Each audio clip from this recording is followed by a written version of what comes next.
From the always loud, always energized Williams-Brice Stadium here in Columbia, we welcome you to the SEC on ESPN on ABC, presented by Burger King. Number 4, Alabama. Boy, they've accomplished more in the last 4 weeks than any team against a fired-up South Carolina squad.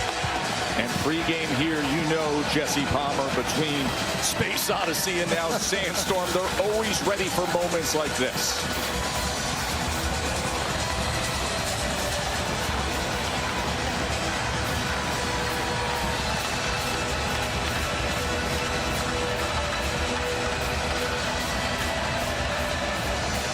South Carolina won the toss. They elect to receive. And that means Nick Harbor, the track star, but the coverage there to meet him before the 20-yard line. Jesse, what do you see in Lenoris Sellers? Well, he's the best athlete on the field at 6'3", 240 pounds. Pass blocking has been a major issue this year, and it's affected his statistics, Joe, but he still shows first-round talent on plays like this. 27 yards after contact, avoiding the sack, and then against Missouri, 3rd and 37.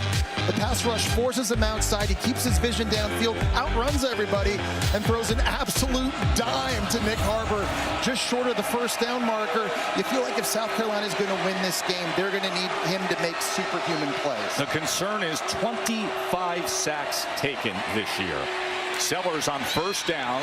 He goes to the outside. He was trying to connect with Jacobs. Impact players are built by Home Depot. Well, it starts with South Carolina and their ability to run the football. Rasul Faison's a really tough runner in between the tackles. Vandravius Jacobs, I think, is their best route runner. He'll be big on third down. L.T. Overton and Yanze Pierre both playing at a very high level. Pierre, 3 sacks in their last game against the Volunteers. Sellers on second down as he goes to Faison. And coming out of the backfield, he gets ahead for 4.5 yards. Right. Tackled by Lawson. So, Joe, you mentioned Lenoris Sellers being sacked 25 times this year, and it's on plays like this, third down. This offensive line has been really porous. They've had guys injured. They're playing a true freshman at left guard. They have got to do a better job keeping number 16 upright to give him an opportunity to throw it downfield. 3rd down and 4. Sellers, flag is down as it's incomplete beyond Van Jacobs. It's going to be James Smith jumping offside for Alabama. Offside. Defense, number 23. In the neutral zone at the snap. 5-yard penalty results in a first down. Remember, it was 3rd down and 4, so a first down for South Carolina. And that's a big win for them early, and just staying on the field, Joe. I think to avoid the 3rd and long situations, they've just got to have success, whether it's throwing it or whether it's running it on 1st and 2nd down. They've got to keep 3rd downs manageable in this one. Faison as he is tripped up, and we say hello to Katie George. Well, Tess, yesterday, Lenoris Sellers sat across from us, and he said, I am the eraser. He said, if there's a protection bust, I have to make it right. He said, if someone doesn't run the right route or falls down, I have to get through my progressions and make a play. He said, it is my job to make something happen. And boy, if he makes something happen today, you know this crowd's going to love it. This crowd loves this most of all, when he can make a little magic with his legs. Finally taken down by Overton. Well, there's a good example of it. We talked about Yanze Pierre being an impact player. This time he loops inside, and that gives Sellers an opportunity to just break this contain. And as soon as he sees that green grass at 240 pounds, he is so hard to tackle. He's been sacked 25 times this year, Joe. It easily could be 50. If it weren't for the athleticism of their quarterback. Yeah, everybody who watches the film on Sellers in this offense makes that comment. 25, he gets them out of trouble. Could be much, much worse. They split out wide on 3rd and 1. Sellers is going to take it himself and easily has the first down, and then drives a few Alabama defenders towards midfield. So the offensive line issues this year. Listen, they had an offensive line coach that was unfortunately dismissed. They played 9 different players, Jesse. Listen, if you're just being honest, and I'm not trying to be overly critical, but this is the worst offensive line in the SEC. And injuries, true freshmen, different lineups. Nobody can block and pass rush up front, and they struggle with the blitz. Saw Sean Elliott, the new offensive line coach, as he's able to connect with Faison here, who makes would-be tackler miss, and it's a first down inside the 40 for South Carolina. And here's the thing. All those things are true. They've had 5 different starting lineups up front. But, Joe, the numbers are what they are. They've given up the 2nd most sacks in the country. They're the worst rushing offense in the SEC. And they've had more false start penalties than any other offensive line in football. It just has not been good. But they are off to a pretty good start in this one so far. 7th play of the drive. This is Fuller who takes it ahead for a gain of 8. That's a nice little wrinkle, taking Matt Fuller, who's got really good speed. He's a running back, and fans will remember his 72-yard touchdown run against LSU a few weeks back, giving him a jet sweep. I think running the ball today, it's not just going to be running backs in between the tackles. I think it's going to be a little Lenore Sellers, and I think they're going to have to get other guys involved as well on jet plays like that, being creative.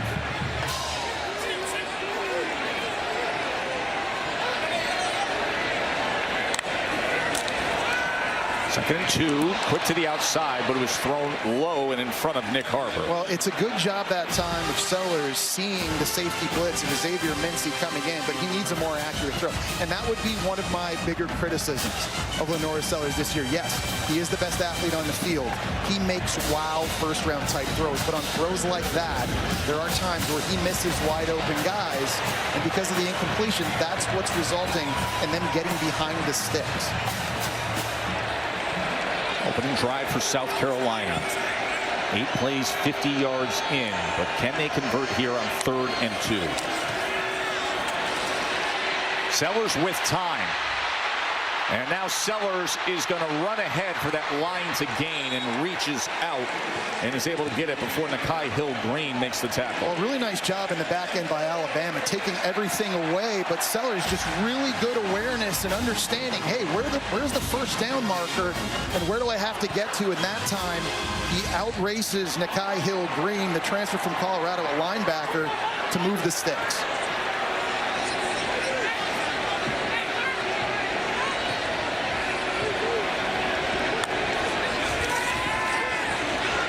Sellers again, quarterback run, but they waited on him, and Hill-Green made the tackle after a gain of just 1. Yeah, that's an RPO, and a good job by Alabama. Again in coverage, not allowing Sellers to throw it, and you got to be impressed with Nakai Hill-Green. He comes over from Colorado. He has been a tackling machine. They've been running about a 3-man rotation at linebacker with Justin Jefferson, Deontay Lawson, but Nakai Hill-Green has made a lot of plays for this defense as well. He was all Big 12 before he moved over to Tuscaloosa.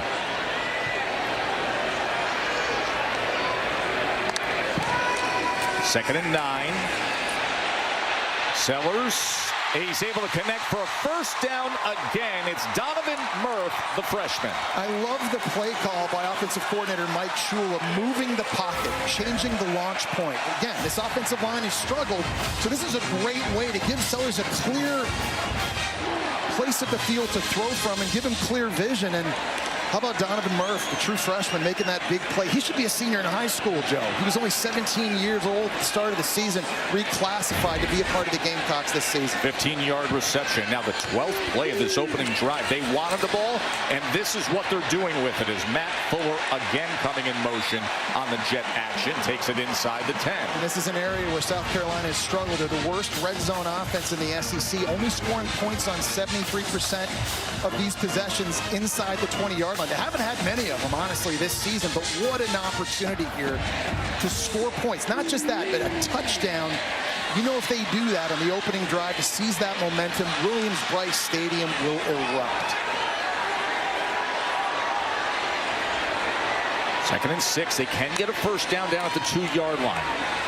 Fuller probing that Alabama defense and dives ahead inside the 5, tackled by Hill-Green. I just feel like when you get in this area, inside the 5-yard line, you've got a quarterback that's 240 pounds. You can just take advantage of the scheme, use an extra blocker, and just let the best athlete that you've got go get it done. And to me, if you're Shane Beamer, if you don't get it here on 3rd and 2, I'm going for it on 4th down. I'm being aggressive because of number 16. 110th in red zone touchdown percentage, but can they solve the riddle early on against Bama on this opening drive? 3rd and 2. Faison. He is tackled for a loss by Smith. Here comes that 4th down decision for Shane Beamer. Looks like he's going to decide to play it safe and kick a field goal. Now, they were very aggressive in their last game against Oklahoma. They went for it on 4th down 4 different times in the first half. I think he's just looking to pay this drive off, score some points, and try and seize on as much momentum as you can early. So William Joyce, a 6-year player, but his first year as the starter. Stuck around the program, looking for it to pay off this year. To open up the scoring here on this beautiful Saturday afternoon in Columbia, South Carolina. 24-yard field goal. Ty Simpson, many have him as the Heisman frontrunner. He is out there to start his afternoon when we return.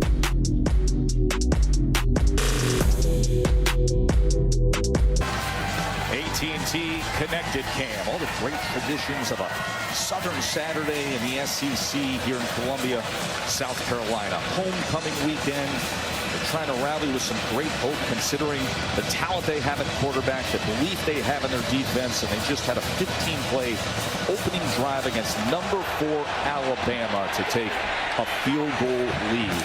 The recent stretch for Alabama has been incredible, Jesse. And with it, Ty Simpson against the 4-ranked SEC teams. Look at his numbers. Yeah, I know. I think in the last 6 games, he's playing at a Heisman level. The decision-making, the accuracy, playing on time, playing off schedule, it's been remarkable. He leads the conference in passing touchdowns. He's the most efficient quarterback in the conference. And Joe, I think he's starting to make the case to potentially be the first overall pick, whether that's in next year's NFL draft or the year after. So the conversation has leaped a far way from where we started in Tallahassee. So after the kick went out of bounds, they take over at the 35-yard line, and Jam Miller, who last week had some struggle starts at running back, but Jeremy Bernard has been getting carries. He led the team in rushing with 49 yards on 4 rushes last week. Let's look at the impact players. Yeah, Ryan Williams and his explosive playmaking at receiver, Jeremy Bernard and his versatility. You'll see them line up all over the field. Dylan Stewart for South Carolina is an elite pass rusher coming off the edge. And to me, he's their biggest one-on-one matchup advantage in this entire game. He has got to play great today. Left last week's game and has been dealing with a hip pointer, but was able to practice unaffected all week long. 2nd and 6. Jam Miller tackled after a gain of 2. Katie. Yeah, Tess, I was able to speak with Dylan Stewart pregame, and he said he feels really good as of today. He said, I'm not hindered in any way. He called it just a little bruise, and he said his job today is to disrupt that backfield with Ty Simpson in it. There's a moment now, Katie, where you can hear, what is it, about 85,000 people here in Williams-Brice Stadium, Joe? I think there are another 85,000 tailgating outside, right, too. It is a scene here this weekend. 3rd down and 4.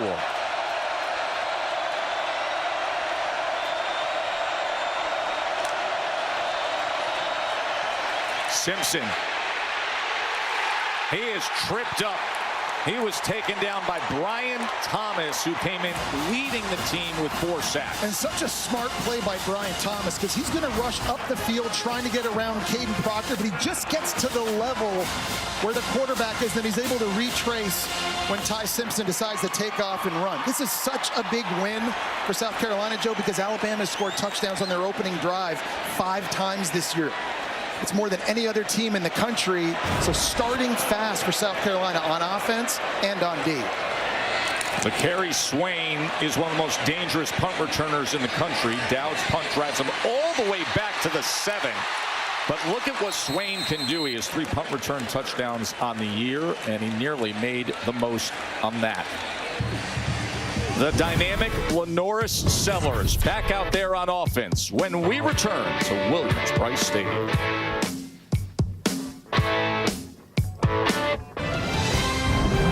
SEC on ABC College Football is presented by Burger King. You rule. And in part by T-Mobile.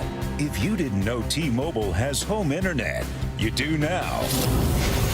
Boy, with this matchup, everybody goes back to what happened in 2010. That's when South Carolina beat #1 Alabama. And HBC, Jesse, was here today. Steve Spurrier, as the team is being honored, celebrating the 15th reunion. Also, many great players on that team. They had 7 sacks on defense in that game. Steven Garcia, Alshon Jeffrey, Marcus Lattimore were all great offensively. I was asking my old coach, Steve Spurrier, on the field before the game. I said, where does that win against Alabama here in South Carolina rank for you all time in college? And he said, well, we didn't win any championships here in South Carolina, but he goes, he put that in his top 10. Nobody does better Spurrier. I mean, you think of all the SEC titles and the national championship he won at Florida, that's big praise. Here's Sellers, their second drive of the afternoon, as he goes to check down the face on. Wow! It is a turnover. Jones returns it for the Tide. It went from a simple check down to roll, Tide roll. Deshaun Jones, and it's a touchdown, Bama. Russell Faison just had a hard time handling the football in the flat. It pops right up into the air into Deshaun Jones's hands. I thought he might fall over. His linebacker, Justin Jefferson, number 10 there, helps keep him up on his feet. He gets incredible help from his teammate to stay up, and that's just not a turnover inside the red zone. That becomes a massive pick 6. Can you believe that? Sellers opens the game coming all the way down the field. Their defense does the job, and in one moment and a bounce of the ball, hello, end zone, Deshaun Jones. Run fast while you have the chance. Don't speak, let them look right at you. Run back.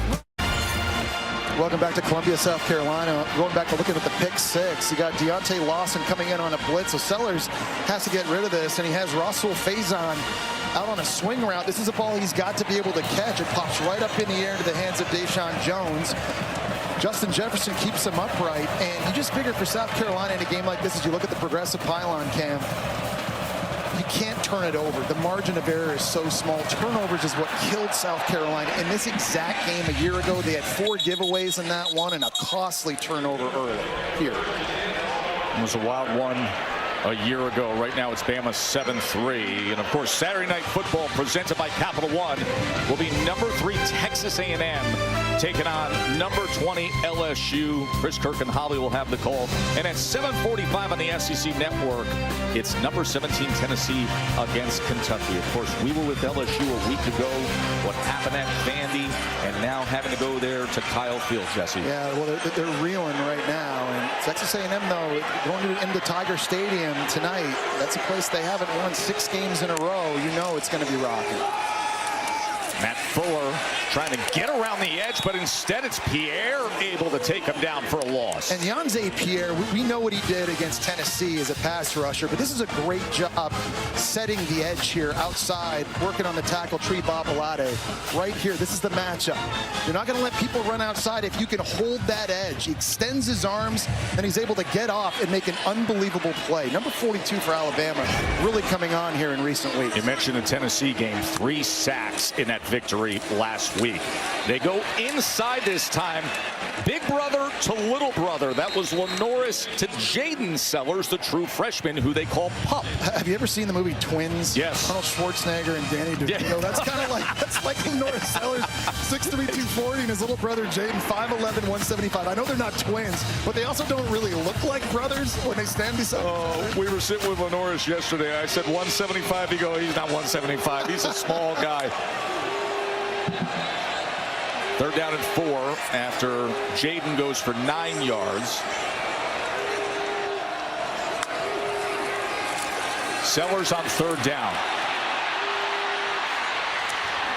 And that was denied at the last possible second that time by Deontay Lawson, as Brady Hunt was the intended target. Well, that was a little cat and mouse game that time by Alabama with Lenoris Sellers. It looked like Alabama was going to come on an all-out blitz right here, and then Lenoris Sellers audibles, changes the play, and then they back out.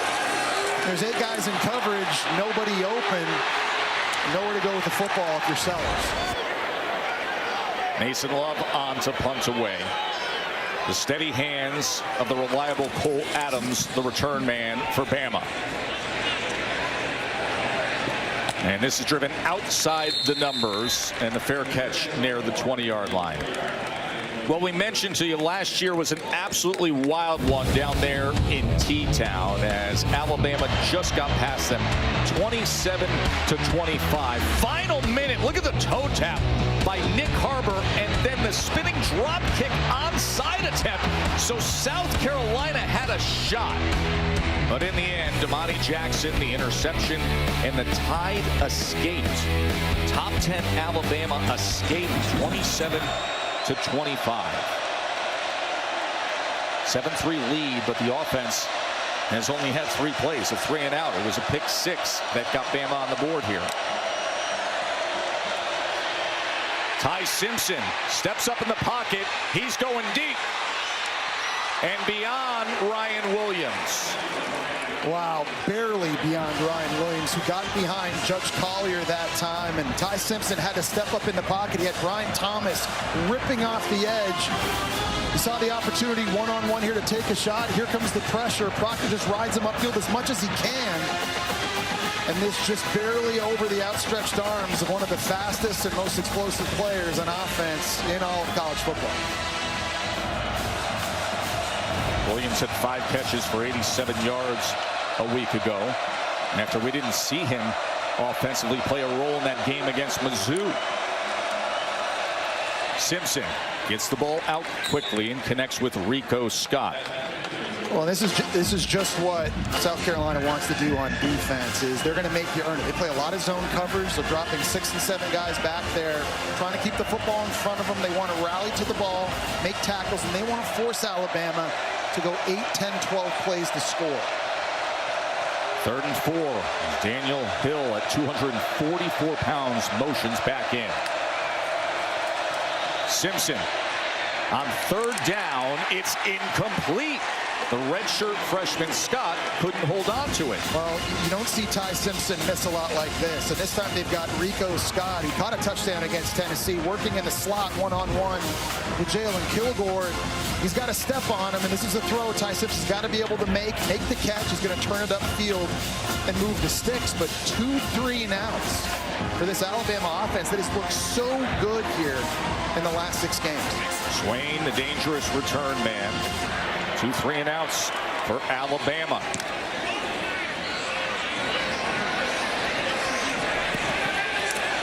And he's going to field it off the bounce and then be wrestled down just beyond the 20-yard line. Well, you had to like what South Carolina did on their opening drive. I think it was a good job of mixing up the run and the pass, and they ran the football in a variety of ways, too. It was a little bit of Lenora Sellers in between the tackles on a designed QB run. And then you get the running back, Matt Fuller, involved on some jet sweeps to get to the outside. I love the idea of moving the pocket. You're trying to do things to help Sellers out against the pass rush. They got down close on 3rd down and 2 near the goal line. They had a negative play, which backed him up a little bit, and Shane Beamer didn't feel comfortable going for it, but they got the points early. This offense now trying to recapture that rhythm they had on that opening drive.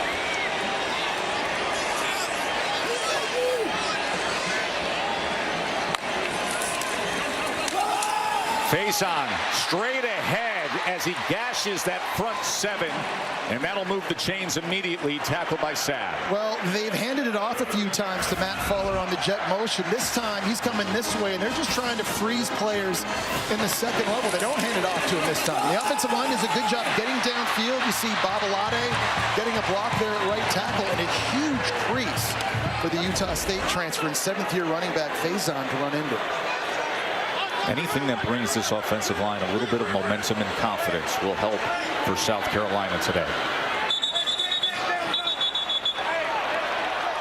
And there was some movement. False start. Offense, number 50. 5-yard penalty. Remains first down. That's Boaz Stanley, the transfer from Troy at center. And you see Sean Elliott, he's the new offensive line coach. This has been driving him nuts a little bit because Boaz Stanley's a very versatile guy. He's played center, guard, and tackle throughout his career, but that's now his 7th false start penalty on the season. He's got a little bit of a hitch moving the ball pre-snap, and it has cost him with some penalties as they look to set things up to Faison, who keeps his balance, and here he goes. What a chunk play for the Gamecocks. I think the running back screen has probably been the most successful play in the passing game for South Carolina this year. That time they're able to leap Faison out of the backfield, and it's Nikhai Hill-Green trying to chase him down. This is just a one-on-one situation right there. And Faison just shows the speed. Good throw by Sellers out in front. He's able to break the tackle. And there's just green grass for an explosive play for South Carolina. 33 yards for Rasul Faison.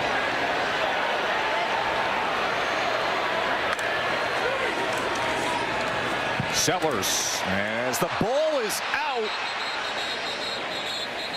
And they're going to rule this incomplete. Ruling on the field. As Dingle never It's an put it incomplete away. pass. Second down. Well, Bray Hubbard came flying in that time to knock that away, the safety for Alabama. And Joe, I think he's been the MVP on defense He's for been awesome. Alabama this year. He's always around the football. Just puts his helmet right into the chest of Dingle, knocks the ball loose. You know, in 13 starts, Bray Hubbard has 6 picks. Wow. He's forced 2 fumbles. I mean, just a turnover machine. He's made a big difference on the back end for Bama. We had a good discussion with Kane Womack, the defensive coordinator, about him. He says, listen, in terms of just analyzing the play, going and making the play, I think he's Alabama's best football player. 2nd and 10. Sellers backed all the way up to the 48, directing traffic, and then run out just near the line of scrimmage by Justin Jefferson. You know, and I just wonder if Lenora Sellers had an opportunity here maybe to make a throw down the boundary. He's going to roll out this way, but when you look down to the right of the screen, there's 2 defenders that now attack right here. And there's a receiver right here wide open for him to throw it to. I think he just gave up a little bit too early on that.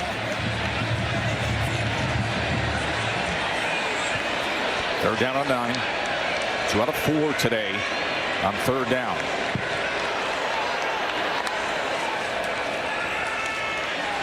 Sellers, the crossing route just eaten up as Justin Jefferson makes a huge hit on Donovan Murph. And I think you got to go now if you're South Carolina, because you're kind of in that no man's land right now on 4th down, right? It's maybe a little too long for a field goal. You're obviously not going to punt down here at around the 30. Great job holding on to the football that time to make this 4th down manageable. And decision time here for Shane Beamer. Well, he'll have the end of the 1st quarter to figure things out. They're on the go, trailing 7-3. The SEC on ABC, presented by Burger King, returns after this message and a word from our ABC stations. We're on the sidelines with Shane Beamer. Shane, big 4th down coming up. What will you decide to do? I think we're going to kick the field goal. It's, I like the way our defense is playing right now. We got it to the quarter where we were able to flip ends, where we got the wind at our back now. I don't want to jinx him by saying that, but, it's one of those, we're playing pretty good. Well, you never know with Beamer ball what they do with special teams. Often see the fakes. We'll see if they open up this 2nd quarter with a field goal attempt from William Joyce, and they do, and Joyce sends it just off to the right. Hindsight's 20/20, obviously.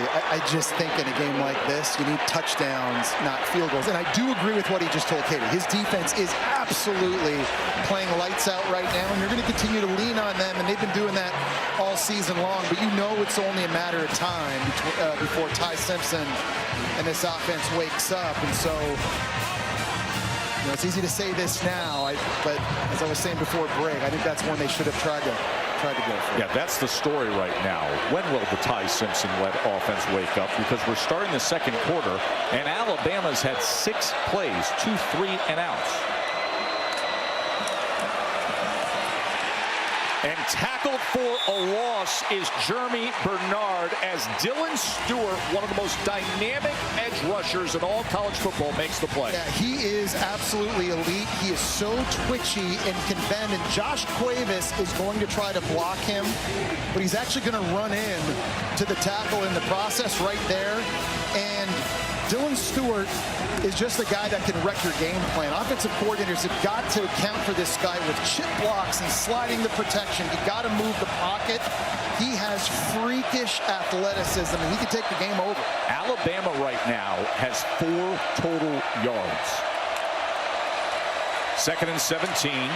They go with Jam Miller on the delay, and Miller, as a flag is down, weaving his way through the Gamecocks defense, and then finally met beyond midfield by Pipes. I think they're going to get Isaiah Horton at receiver for a hold on this play. I think this is coming back. Offense, number 71. Penalty from the spot of the foul. Remains second down. They call it on Cam Dewberry. He's the left guard right here inside. He's going out in the second level. Just wraps his arms right around the linebacker. I think that was Sean Murphy, number 7 for South Carolina. I thought there might have been a holdout in the second level with Isaiah Horton too, but going backwards here in this drive. Obviously the negative play. And now a big holding penalty negates a great run by Jam Miller. Alabama's got to get it together. Kalen DeBoer. Talked to him this week. He understood exactly what the assignment would be about staying with all the momentum coming off the 4 wins in 4 straight weeks against 4 ranked teams. 2nd and 25. That is batted down by Monco Goodwine, the 6'4", 300-pounder. And he's an Alabama transfer going against his old team, and just really good awareness by him stopping his rush.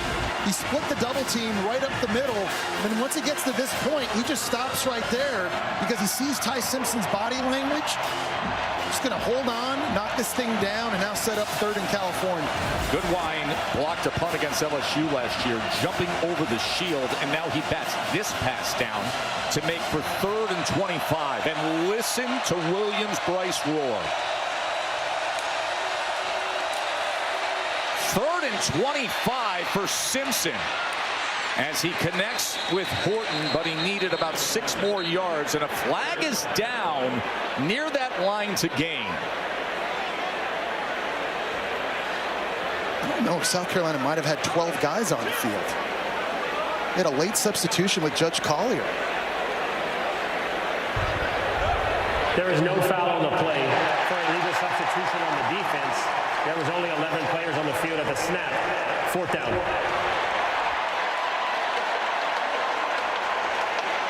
We go back and look at that again. I thought I counted 12. I did too, Jesse. On the field. I'm gonna get up the trusty counter here. Take a look at that because Collier's coming on late. 1, 2, 3, 4, 5, 6, 8, 9, 10. Okay, 11. But see, Collier's coming on late though. I don't think we showed the substitution late. I think that was 12 guys.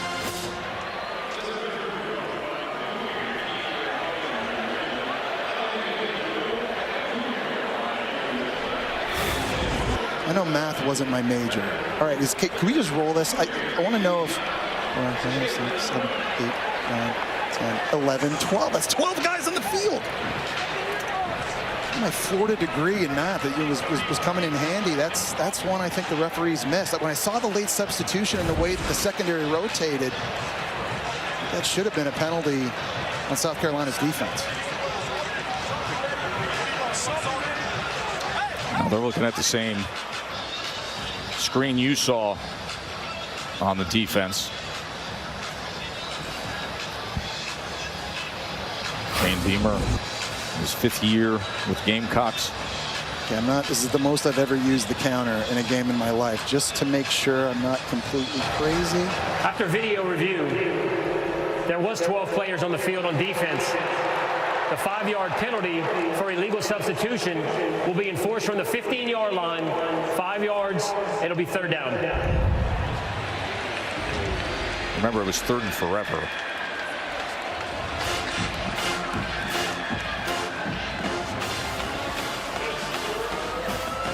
So here's a situation for Dylan Stewart, number 6 at defensive end. He's a guy that they like to line up against the right tackle. And the right tackle, that's been the problem area for Alabama all season long, whether it's Wilkin Formby or Michael Carroll.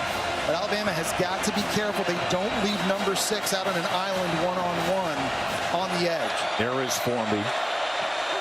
That has been the side that has struggled. 3rd and 20 after the penalty for Ty Simpson.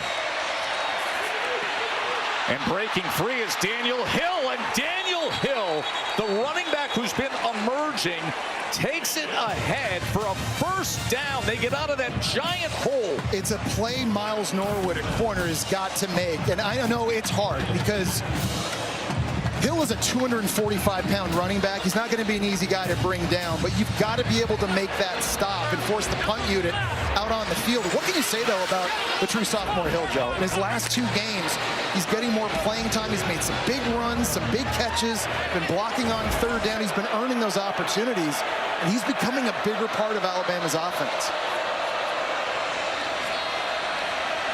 21 yards on what was 3rd and 20. Simpson trying to extend the play and then gets it complete to Ryan Williams. I think this is one of the areas Ty Simpson has really shined this year, is off-schedule plays. He's trying to throw this thing to Ryan Williams, who's running a deep crossing route, and it's going to take him a very long time to clear through 3 different South Carolina defenders. You see how Ty Simpson, once he locates the target, he gets his feet set and makes a very accurate throw. Pre-game, the 2 of us were standing down on this left side. He was throwing those corner routes accurately just a yard before the sideline. I turned to you, we both looked at each other and said, man, is he accurate. He showed it there. Hill back in at running back.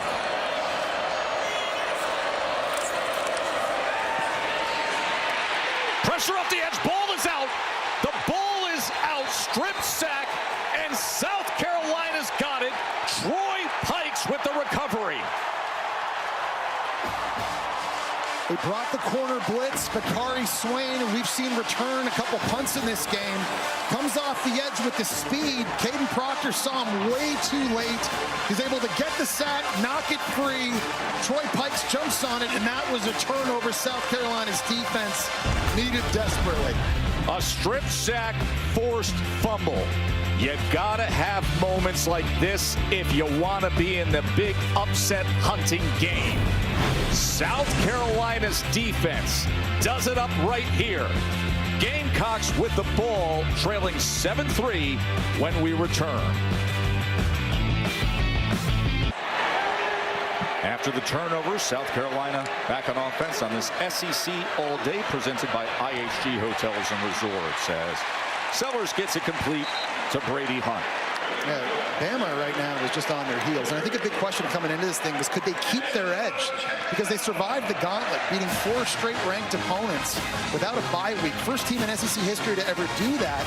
But you couldn't have a letdown here on the road. And for Kalen DeBoer, his team's 1-4 against unranked opponents away from Bryant-Denny Stadium. They got their hands full right now. Short pitch to Matt Fuller as the pursuit down the line came with Pierre and Jefferson for Alabama. I think South Carolina offensively here is just trying to keep the rhythm and the flow going, and they're attacking in between the tackles. They're also trying to spit the football out wide in the perimeter to try and use their speed.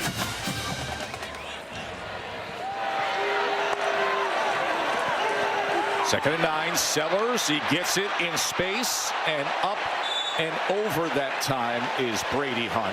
It's a really good quick decision by Lenora Sellers here on a zone read type play. He's reading Yanze Pierre right here, who's going to come in. As soon as he does, he knows he has to spit this football out into the flat.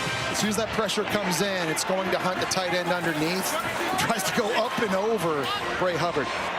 And they are ruling him down just short that line to gain, so it's 3rd and 1. As Fuller is stacked up and then driven back. You saw everybody getting involved, including a little something extra at the end from Tim Keenan. Well, Tim Keenan, since he's been back in the lineup for Alabama, they've been a different defense. Missed the first 3 games. Georgia, they got him back, and he's a leader. When he talks, everybody listens, but he is also a spacey, 320 pounds. 4th down and 1, Jesse. We just talked about Tim Keenan. This is a hard place to run on them if you're going right up the middle.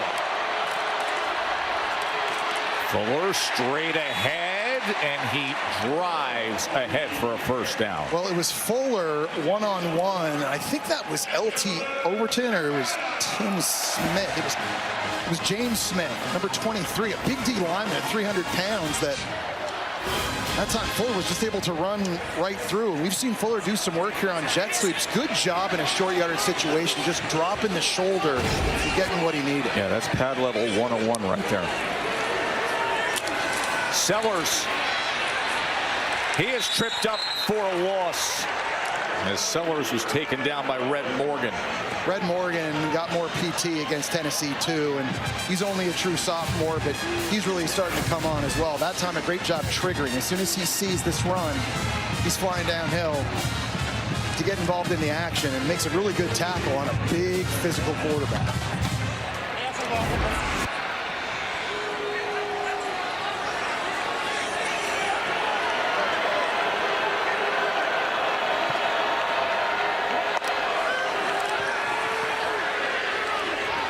Incomplete as he tried to set it up for Bennett.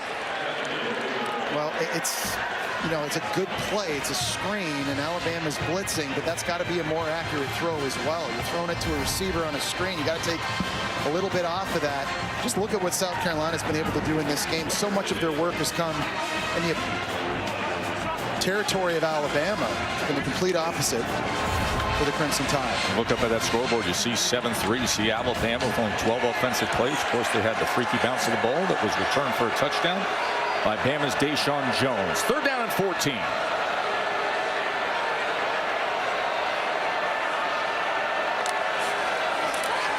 Four-man rush. Sellers pressured and ripped. Oh, he survives it. Somehow he survived it as Deontay Lawson was all over Sellers. Well, he's been doing this all season long. We talked about it. Sacked 25 times. Should have been 50. Here's Lawson. He's going to get the crack, get the opportunity, but Sellers just so strong. He's able to just sort of rip him off and make something out of nothing. And he only gets 2 yards, but it's 4th and 12 and the offense stays on the field. And you're at the 35-yard line, and this is that no man's land now after Shane Beamer, because you're too close to punt, but you're probably too far to kick a field goal. He tried a field goal a little while ago, long one, missed. Curious to see what he's going to do here.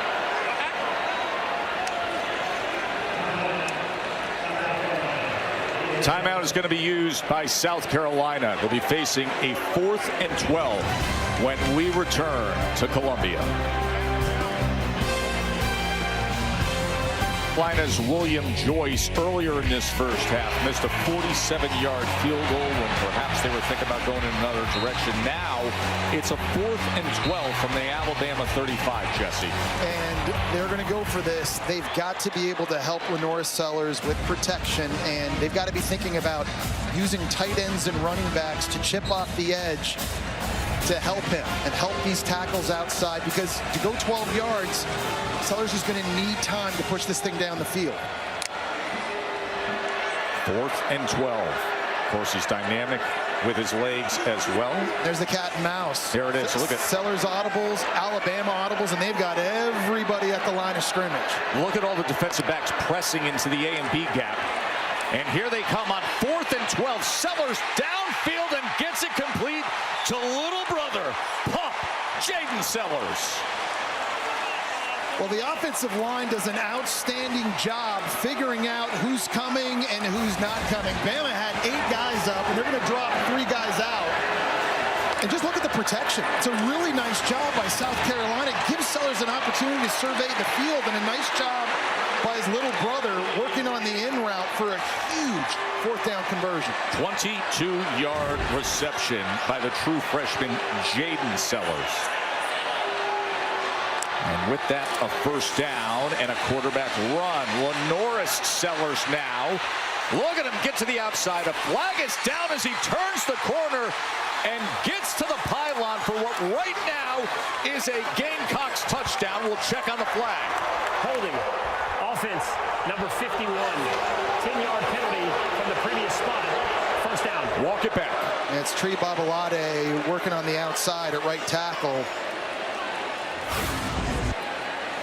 Going to be out here one-on-one, and this is where the infraction happens. I love the play call and letting Sellers run this, and this is a perfect area of the field for that. But Babalade just gets too much of LT Overton in an outstanding individual effort.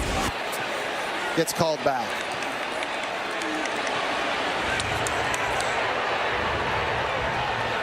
And you see Tree's reaction. Well, we said earlier in the game, Joe, that to win this game, we thought Lenora Sellers was going to have to do some superhuman things. That's a great example of it, but the margin for error for them is just too small. And you got the pick six already. You've already missed a field goal, and now a penalty wipes a touchdown off the board. These are just self-inflicted wounds that just can't happen if you're South Carolina. 1st and 20 after the penalty wipes out the touchdown. And Donovan Murph can't go anywhere, and the crowd wants a penalty flag here on Yanze Pierre, as they didn't like what happened after the play. Oh, that was, and it's down at the 25. That's a WWE move. This is like a DDT. Back in the day, he literally scoops him from behind his back. Watch number 42. Getting in here on Murph, true freshman, gets up and picks him up and slams him. Yeah, suplex city. Unnecessary roughness. Defense, number 42. The penalty will be enforced from the dead ball spot, half the distance to the goal. First down. You just got to know when the play is over. We've had a wild series and sequence of events here in the last two plays. The holding call on Babalade, wiping out the touchdown by Sellers, and now on what looked like a really good play by Bama's defense gets wiped away because of the personal foul penalty. So dueling penalties make it a first down again for South Carolina, who's 2 for 2 on 4th down on this drive to put themselves in position.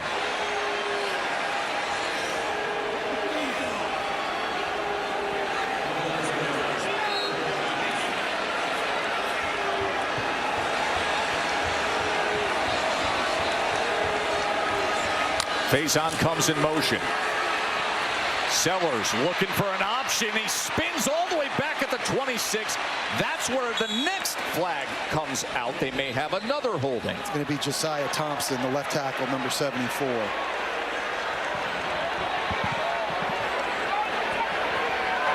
Holding. Offense, number 74.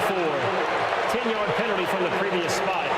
First down. Guy who was a freshman All-America last year, but has not played up to that level this year. Yeah, and he's been the consistent up front for South Carolina. He started every game for them, but you're right. He is very talented, but he's been very up and down. That time, Yanze Pierre just trying like a crush rush to get in the backfield, and Shane Beamer just can't believe it. These penalties on the offensive line have been killing them all season long.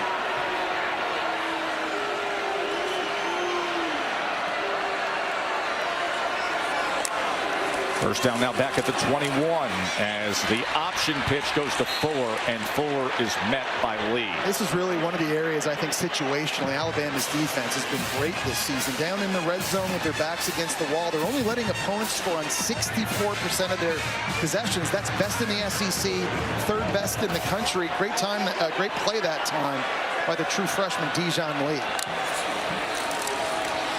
2nd and 23. That was thrown high, incomplete, looking for Brown. Yeah, that's another throw, a little off target, that time by Sellers in a clean pocket that you just have to be able to make to help keep these 3rd downs more manageable, and now you're backed up again in a 3rd really long situation. The last time there was the cat and mouse, right? Sellers audibled, Alabama put everybody at the line of scrimmage, tried to drop guys out, and South Carolina picked it up. They hit a big one to Jaden Sellers. What happens here?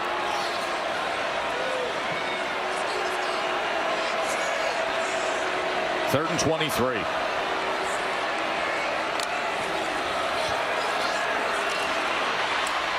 They go shallow underneath to Dingle as he is wrapped up and brought down at the 16-yard line by Hubbard. Well, I like it, and it's a short completion. Obviously not going to move the chains, but you've made it so much easier now for your kicker and William Joyce. And I just think you want to capitalize on the momentum that your defense is giving you in this game right now. So this is really big. After getting the sack fumble, you want to turn this thing into points.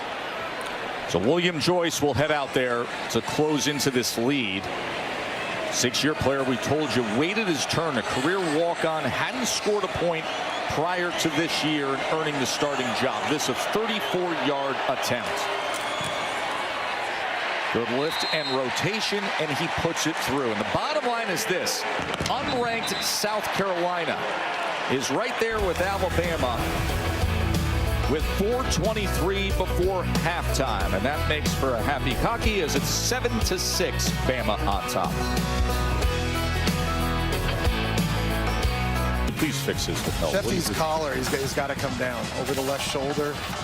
He's got really good style, but I mean, somebody's got to get in there. Always on the phone. He's always breaking. I'll give him a break there with how hard he always. Rico Scott on the return. Let's check in with Kevin and Booger in the studio. Gentlemen. Fast Capital One halftime report minutes away. A first for Lane Kiffin and Ole Miss. Highlights coming your way. Indiana and Georgia Tech dominate. Right now we got action. Texas on the road at Mississippi State on the SEC Network. Okay, Arch Manning, trouble throwing the football. How about the legs, Boog? Yeah, it's good to see him use his athleticism and start to make some stuff happen for the Texas Longhorns. Right now it's just 7-7 late in the first quarter. Back to you, Tess and Jesse.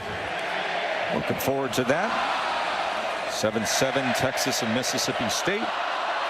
There's Ole Miss and Oklahoma put on a show, and now just over 4 minutes before halftime here.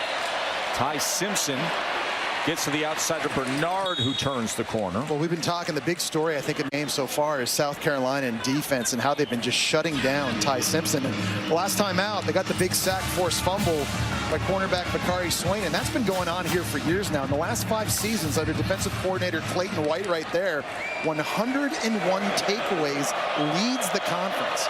Your former teammate with the New York Giants. Good strike from Simpson to Ryan Williams. I think one thing offensive coordinator Ryan Grubb has found out as the season's gone on is that dig route, the deep end, is the best throw by Ty Simpson, and that time he dialed it up. Really nice catch by Ryan Williams. 19 yards there for Williams. Jam Miller as he lowers the shoulders. Well, Ryan Williams has had some drops issues this year with 6 on the season. Here he is just running this deep route over the middle of the field. But when you watch the Tennessee game, his first 4 catches look like this. They were unbelievable, stretching out, awkward body control. He has been playing the most consistent football of his career at Alabama these last 2 games. First time Alabama's been in South Carolina territory, and with a lot of pressure on Simpson. From Clowney, it goes into the. It is. It's Jadeveon Clowney's cousin. Demon Clowney doing a nice spin move on one of the best left tackles in the country, and Caden Proctor. I'll tell you, you see Jadeveon right there. Obviously, first overall pick, an absolute legend here, and his cousin now making a big play. 3rd down and 7, and it is loud again at Williams-Brice.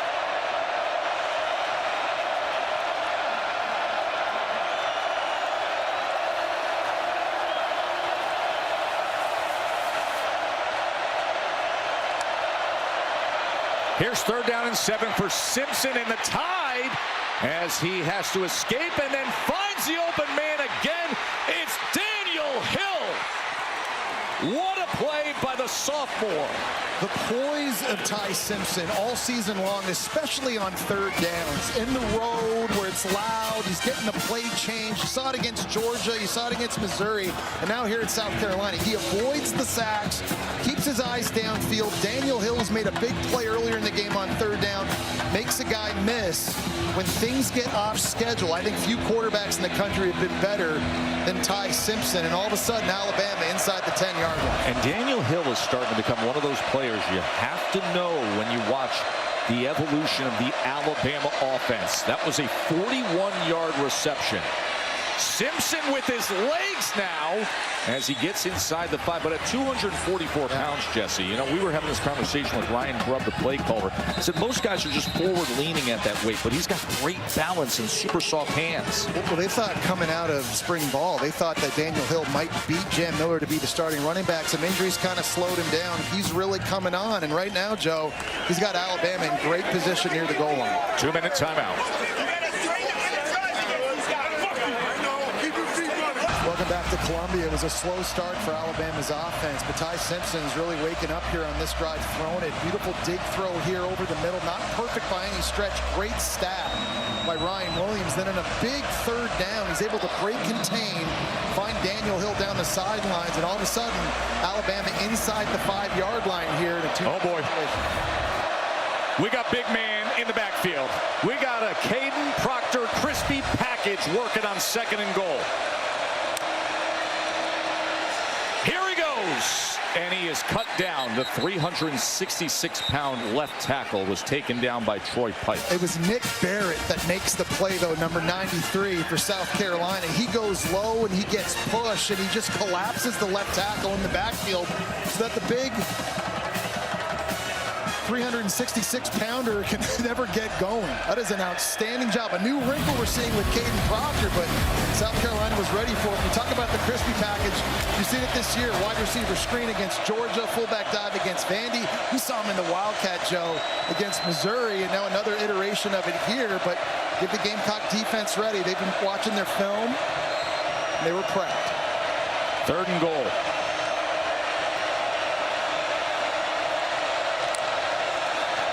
Simpson to the back of the end zone, looking for Ryan Williams, but he's out the back door, and it's incomplete.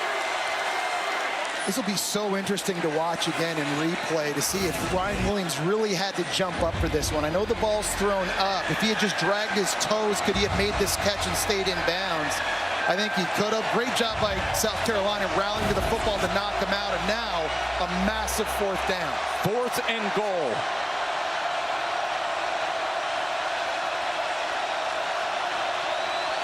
They're 11 of 17 this year on 4th down. 4th and goal for Bama. Simpson, touchdown tie, Josh Cuevas.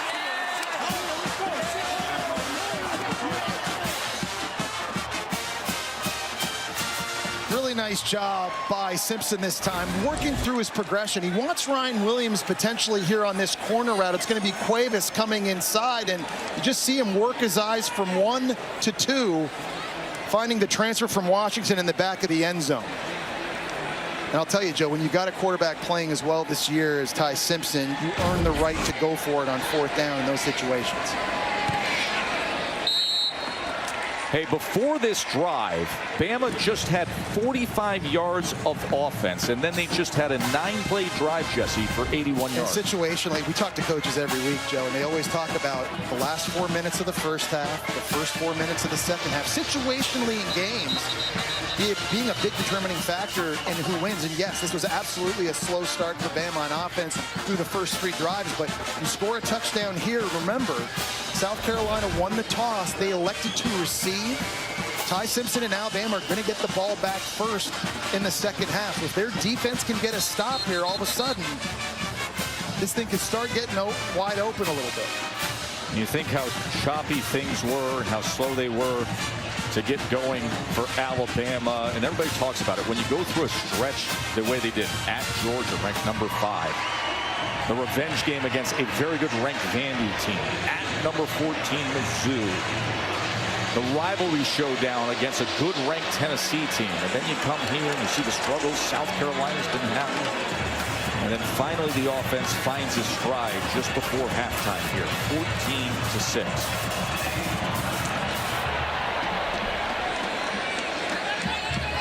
And meanwhile, for South Carolina, some miscues today. Well, they've done good things. I mean, they've outgained Alabama by about 50 yards, but it's this pick 6 on a catch that Faison has to make it running back into the hands of Deshaun Hand. Takes it in for the score. There was a missed field goal as well early in this game, and then a touchdown run by Lenora Sellers wiped off because of a holding penalty against the right tackle. Margin for error for South Carolina, just it's not very big again, and they've got to stop shooting themselves in the foot as this game goes on. And Beamer looks on as his star quarterback Lenora Sellers. See what he can offer up here with 1:45 before halftime. A-gap pressure, and he is taken down by Justin Jefferson. The one thing South Carolina offensively has struggled with is movement up front, and Boaz Stanley's working against the nose guard. He doesn't pass it off with the guard outside. Here, it's a linebacker, Jefferson, coming from the other side through a clear hole up the middle, and Lenora Sellers doesn't have a chance. Just the communication between centers and guards has been such an issue, I think, for South Carolina on their O-line this season. When things like that happen, Joe, as a play caller offensively, there's only so much you can do when you're giving up so much pressure. I mean, you can max protect with tight ends, and running backs, and you can move the pocket, and you can try to run into the blitz and see if you can crease them. You can throw a bunch of screens. South Carolina's tried all of those things this year, but you know the saying in football, it's not about the X's and the O's, it's the Jimmies and the Joes. And South Carolina just doesn't have the Jimmies and the Joes up front. 9 different players on the offensive line have started. It's the most in the nation. Coming off the Alabama timeout, it's a 2nd and 19.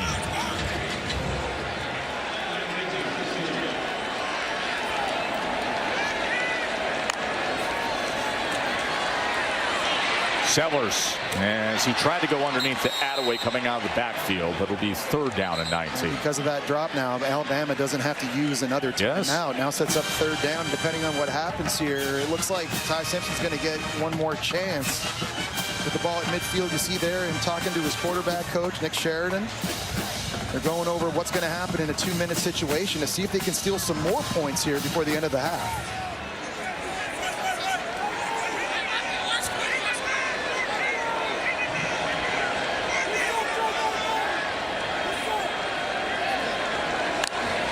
Sellers on 3rd and 19.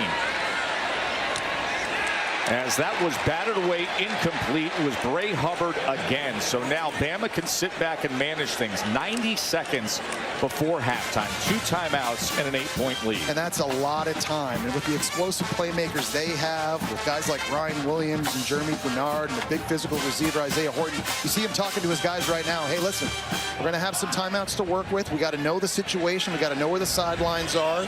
We know in this deal 2 minutes. We get first downs. Game clock stops momentarily. Everything we practiced to score some points. Mason Love drives this punt out of bounds. And it'll be 1:23 remaining. College football rankings, Jesse, are brought to you by Prudential. Well, Ole Miss already got a big win earlier. That was huge. This is a big game on the road. The Death Valley, obviously Alabama right now with their hands full as well. And Vanderbilt right now tied 3-3. This thing's going to change. I'll tell you what, I know we've got the AP top 10 for now, but the first college football playoff ranking comes out November 4th, and that's the one that matters. Absolutely. It'll be really interesting to see. A lot of big matchups coming up the next couple of weeks here, how that's going to look. Well, especially down the stretch of the SEC with all these ranked teams having to meet up. It's interesting when you look at the schedules ahead. We'll have that conversation a little later on how it could play out in the SEC in November. Simpson threw it to the outside of Rico Scott, the redshirt freshman, who's getting a little more playing time because Lottie Brooks, the star true freshman, is out injured. We take a look at sort of how Alabama has divvied up running and throwing the football. Running the ball consistently has been the biggest issue, I would say, for Alabama all season. It's showing up here in the first half. Simpson on 2nd down as he's able to connect with Cuevas, who had the touchdown on 4th down moments ago. Now you got to go quick here if you're Alabama. You don't want to use the timeout at this situation. You got to communicate this in a 3rd and short situation. Remember, you get a first down under 2 minutes to go in the half. The game clock is going to stop momentarily. 3rd down and 2. Under a minute until halftime. The quick out to Williams will give them the first down. Clock will stop. It's a really nice job of understanding the situation, and that time Ryan Williams, he has access off the line of scrimmage. They line him up in the slot. It's an easy flat route, pitch and catch, get out of bounds. 51 seconds to go, lots of time.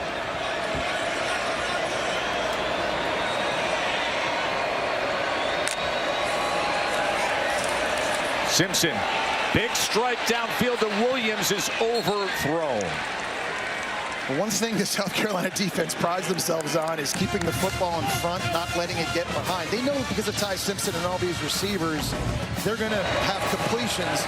Just can't let them get behind you, and that was a good matchup for Ty Simpson. Ryan Williams one-on-one in the slot against Jalen Kilgore. Just a little bit too far down the field, now setting up 2nd and long. Here's 2nd and 10. Simpson will dump down to Hill, who's been the leading receiver for Alabama so far. And he goes for 8 yards. It's a good job by Hill just catching it and immediately turning around and trying to get upfield, get what he can. Now finally going to use a timeout here and schedule a play for 3rd down. It's one of those funny games just where it falls on the schedule, Jesse, right? Because, and we've talked about how unique it was for Alabama to play the 4 ranked teams in 4 consecutive weeks, and then you land this one. Yeah, and they've had this attitude all season long of sort of us against the world, and they remember a lot of people that were criticizing them after that Florida State loss. They're the ones now patting them on the back, That's right. just telling them how good of a team are. They've not listened to that, and they're trying to play to their own standard. But I think even after that gauntlet they just survived, they knew coming in here with this crowd and a team in South Carolina that was going to get up for this one, it was going to be a tough challenge. And no question, they've had their hands full early, but the offense is coming alive here now late in the first half. Happened on the last drive. What will they come up with on this drive? We're facing a 3rd and 1. Remember, they still have the 1 timeout in their pocket, 33 seconds until halftime. Simpson, that is batted, and it is incomplete as Jeremy Bernard turned into a defensive back as Kilgore thought he was going to have himself an interception. I thought Kilgore, I thought the linebacker J.R. Johnson might get a shot at this as well. Heads up play by Bernard, just getting in and ripping it free, avoiding potential catastrophe right there. And now it's 4th down, and the offense for Alabama stays on the field. As Coach DeBoer says, here's the situation, 27 seconds left, 43-yard line. Yeah, why not? 245-pound running back and Daniel Hill lined up beside Simpson, who's been playing really well today. 1 for 1 on 4th down today. Do they convert here? Simpson's going to run straight ahead, and he is able to lean forward after that first initial contact. First down. He just broke a tackle from J.R. Johnson, who's a 240-pound linebacker, and just bounced off him. I think if J.R. Johnson gets this tackle here, Alabama's going to be short of the first down. He just bounces off and keeps his feet. Gets the yard to gain. Number 1 timeout remains. 10 seconds. Downfield shot is beyond Bernard. So 6 seconds remaining as Swain had coverage. Wow, Vicari Swain, I think, is playing real well. And he obviously had the sack fumble early. This time he's one-on-one with Bernard. The 3rd time they've taken a shot on this 2-minute situation. There's a little bit of hand fighting. I think that's a good no call.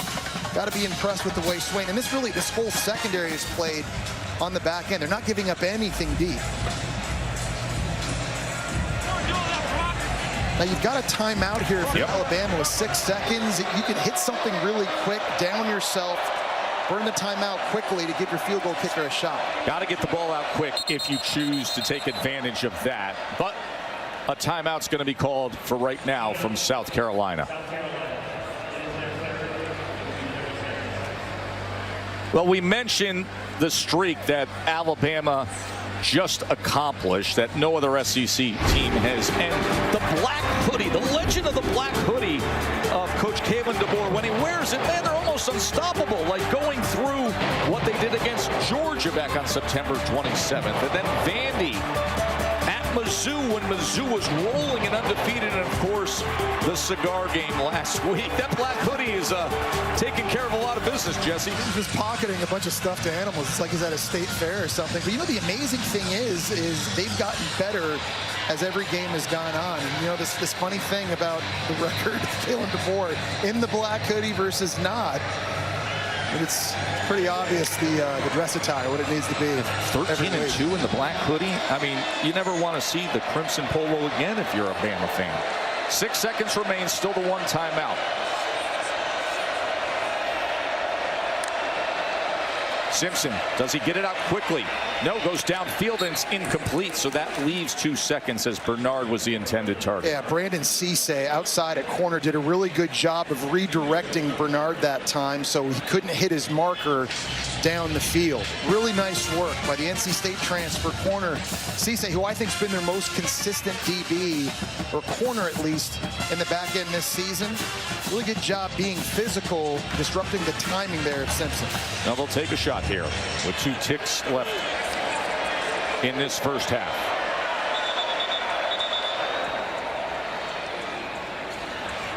Kalen DeBoer will use that final timeout, be able to take a chance to talk it over. And Ty Simpson, of course, we mentioned, listed by many polls at this juncture as the Heisman front runner as we turn the corner towards November. 6 games this year with multiple touchdown passes and no interceptions.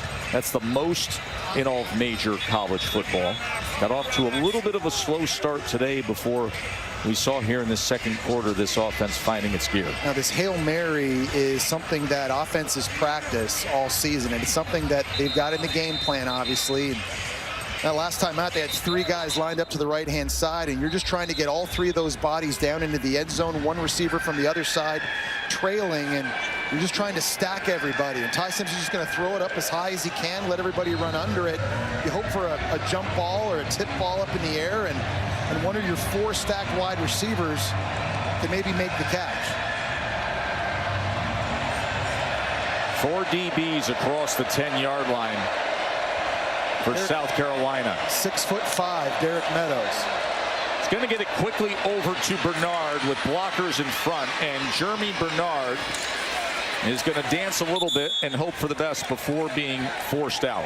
Well, I think if you're Shane Beamer, even though you're down 14-6, you got to be happy with how well your defense has played, and you see things getting a little bit chippy here at the end of the first half. They've had some miscues, but this is still just a 1-possession game.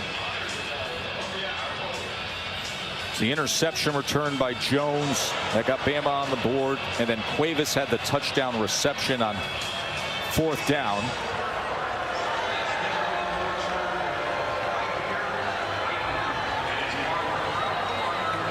(14-6) at the half for the number 4 team in the country. Katie? Thanks, Tess. Coach DeBoer, you guys start with the ball after half. How would you assess your offense's play so far? Yeah, it's not what we want. It's not what it's supposed to look like, and we just got to make the easy throws, easy catches, and give our guys a chance, you know. And so it's execute the base stuff. So we're trying to do too much sometimes. What do you think of the job your defense has done in containing Lenora Sellers? Yeah, they're doing a great job making them snap again on offense and getting the stops. You know, I like where we're at there. So we just got to make sure we put a second half together with it. Thanks for the time. Coach DeBoer's offense only had 2 rushing yards in that first half. But Ty Simpson was able to find Cuevas for this touchdown as we head to the Capital One halftime report with Kevin and Booker. Gentlemen. Bess, thank you so much here. Capital One halftime report. And honestly, they're very lucky, Alabama. And you saw Kalen DeBoer talk about it. Just 1 scoring touchdown on the offensive side. How is South Carolina's defense keeping this a game? Kev, this game has been about the South Carolina defense. They've been very disruptive. I love the fact that from a defensive standpoint, we're going to rush the passer, Brian Thomas Jr. A key rule when you rush the passer, Kev, don't get behind the quarterback. He does a good job of coming back. He's going to come back downhill and put pressure on Ty Simpson. That's a really good job. If you can't get to the quarterback, how about a tackle for loss in the backfield? And when you're rushing, get your hands up. You got to be disruptive, Kev. You got to understand what's going on. And then the blitz off the corner, the sack calls fumble. But Ty Simpson has been outstanding. Watch what he does. The patience, the poise in the pocket. He's going to go out here. Number 7 has a man-to-man. Number 7 comes up, and when he comes up, Ty Simpson recognizes that the defender that's supposed to be in man coverage comes up. Easy little touch pass over the top. Even though the offense hasn't played well, they average 35 points a game. Only 1 touchdown so far today. The poise of Ty Simpson saved them on that drive. That was the best play offensively of the game for Alabama so far. Gets them in the red zone. Absolutely. You see the numbers of the last 2 drives as adjustments were made, and then you got to think on the other side, if South Carolina could just block somebody and not get called for a holding penalty. That's been the story all year long. It's a completely different story in this game with Lenora Sellers going in for the score, and it was taken off. But right now, it's 14-6. We are following a developing story, both undefeated BYU, number 11 in the country, taking on Iowa State, and it's Rocco Beck with a touchdown pass. Yeah, we've been missing Rocco Beck. How about the double move, Rocco Beck, getting the big play, bringing that back to Iowa State. Good to see Rocco play well. 24-17 right now at the half. Cyclones on top against the Cougars. Ahead, Lane Kiffin does something for the first time in his career we have ever seen. We'll hear from him next. Bigger than ever, we back. Hey, we back. Always a great scene here at Williams-Brice Stadium. SEC on ABC is presented by Burger King. Number 4 team in the country with a choppy first half. They lead by 8 points against unranked South Carolina. Alabama 14-6. A defensive touchdown, a 4th and goal full touchdown on a touchdown pass. South Carolina defense has held their own a bit. And they've done this all season long. Even though the offense continues to struggle, the defense just hangs on, and they've been making the plays they needed to make.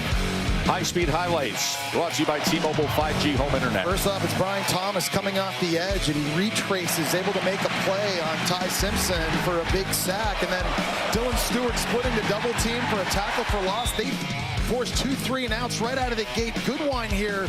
Nice heads-up play, knocking down the screen to Bernard, and then Bakari Swain, the biggest play on defense so far on the corner blitz, forcing the sack and the fumble. Troy Pikes hands it off to Shane Beamer. This is what Clayton White's defense has done all season long. They've been hanging on. The question is, how long can they hang on? Whoa! As you never know what you're going to get with the special teams from Coach Beamer. Katie just caught up with him moments ago. Shane, even with some of the missed opportunities, it's a one-possession game. What do you need to see from your team here in the second half? Yeah, that's what we just talked about at the half. It is a one-possession game, more because of us and some of the plays that we didn't make. Frankly, just not doing our job. So we need to settle down. Everybody just needs to do their job. We need to continue to control the ball. We've had the ball for almost 20 minutes, which that's the recipe to beat this team. We got to continue to stop the run defensively, and offensively we can't turn it over. We need to get some on defense, but really it's just finishing drives. I mean, we're doing a lot of really good, but we got down there twice in the red zone and got stopped. Appreciate the time. Thank you. Thank you. Jam Miller with the carry to open up this second half. Remember, South Carolina had won the toss earlier. They elected to receive, and they came down the field, got the field goal drive, and then just before halftime, that's when you got the sense that Alabama's offense started to find them. Yeah, and Alabama's got to find the run game. That's what they couldn't do in the first half. Only 2 rushing yards before that last play to Jam Miller. These big guys up front, they've got to be able to find some creases for Kevin Riley there, for Jam Miller, for Daniel Hill, so they can have some balance on offense. See if they can rely on Jam Miller here. Offensive coordinator Ryan Grubb says he brings some presence and calmness to the run game. And that looks like that's what they're trying to do, is it'll be 3rd down and just a couple of yards. Okoronkwo with the tackle. Well, Ryan Grubb told us, too, that this week he really challenged his running back room to play better and to raise their level of play. He said, we've got to get runs that gain more yards than what is blocked. He's got a very highly recruited room and talented room. When you talk about Jam Miller and Daniel Hill, Kevin Riley, the list goes on and on and on. He wants to give all these guys an opportunity to get touches and then start riding the hot hand. And I think that's something you might see here in the second half. 3rd down and 3.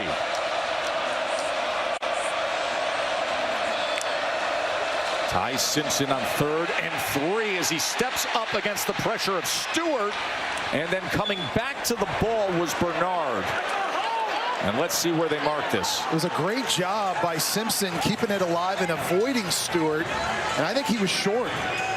I think they're going to mark him about a football length short on what was 3rd and 3. So, yes, it'll be 4th down, and Kalen DeBoer's not hesitating. They're at their own 44-yard line, and it's 4th and short. They've got Bernard in the Wildcat, a receiver.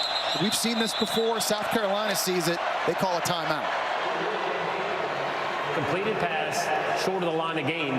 The previous play is under video. Actually, it's going to be the officials taking the timeout. South Carolina with Bernard back there in the backfield. But while they take a look at spotting that ball, let's go to the studio and Kevin. Tess, we get an update here. Missouri driving inside the 2-yard line, and Bo Pribula, he suffers a devastating leg injury right here. Vandy with the stop, but you see the left leg gets caught as Pribula goes down backwards. His foot was in a cast, and he was taken off the field in a cart. We will have more updates as it continues. Right now, 3-3. Back to you. Hate to see that for Bo Pribula, the guy who started his career at Penn State and came over and transferred to Mizzou to bring them such success this year. After video review, it is a 1st down. The receiver had firm control beyond the line of game. It'll be 1st down, and the backside of the football will be at the 45-yard line. So they're saying he has firm control there, and there's no bobble or wiggle once he's going to the ground. And where the ball is in relationship to that 1st down marker right there when he goes out of bounds, they're saying he crossed that line. with complete possession. You need indisputable video evidence when you're looking at this in review to overturn the call that was short of the fourth down, or of the first down marker. Certainly they saw that. So it's a first down for Alabama after the 3-yard reception for Bernard. Simpson. He's going to tuck it and run it and look to pick up a block from his tight ends and then spins out for extra yardage as he was able to get past Jalen Kilgore. We've been highlighting the athleticism of Lenoris Sellers in this game, but don't forget when Ty Simpson came out of high school, he was the #2 ranked dual threat quarterback in the nation. I thought he had his tight end Cuevas for an easy catch right there in the flat. He decided to keep it. And breaking tackles, not a great effort by Jalen Kilgore. He takes a big hit going out of bounds at the very end, but short of the line of game. It'll be second down and short. as Alabama's trying to establish this run game, they're going to have to get it in a variety of ways, not just running backs, but Ty Simpson's a guy that can help out too. 9.5 yards on that run from Ty Simpson.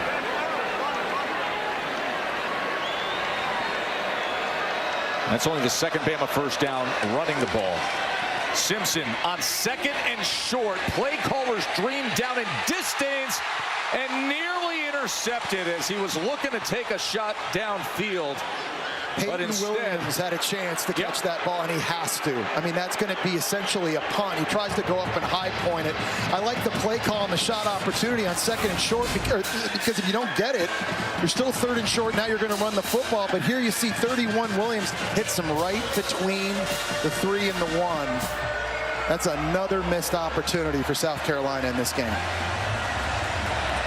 Rico Scott was the lone player downfield. Remember, third in the distance of a football. Daniel Hill is stacked up. That was Nick Barrett with the tackle for loss on 3rd and 1. And he absolutely takes on Caden Proctor at 366 pounds and completely pushes him off. Watch this right here. One-on-one. Big man against big man. Get off me. I'm in the backfield tackling a 245-pound running back. Remember, it was Barrett that tackled Caden Proctor earlier in the game on that goal line situation, and you may have another big matchup between these two right here. That's a whole lot of meaty split screen right there. That's like Billy Hall's Steakhouse here in town. All right, here we go. 4th and 1 after the tackle for loss. This place is roaring for a stop. Simpson on 4th and 1 to pass. Hit as he throws and gets it complete to Ryan Williams. Oh, he dropped it. He dropped it. Brian Thomas with the pressure. Williams dropped it. That has been an issue this year. Oh, and he's made a lot of really good catches these last 2 games. That is one Ryan Williams would love to have back. It's incredible that Ty Simpson even got rid of this because of the pressure right here from Brian Thomas Jr. But after the dropped interception, they come up with a big one on 4th down, and South Carolina is going to get it back. 90% caught until the very end. Incomplete.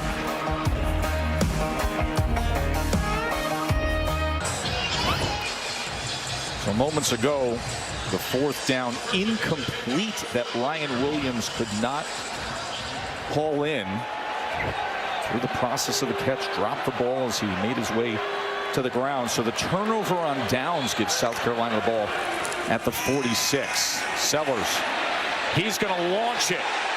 And he's got his man waiting for it, and Nick Harbor. Touchdown, Kakalaki.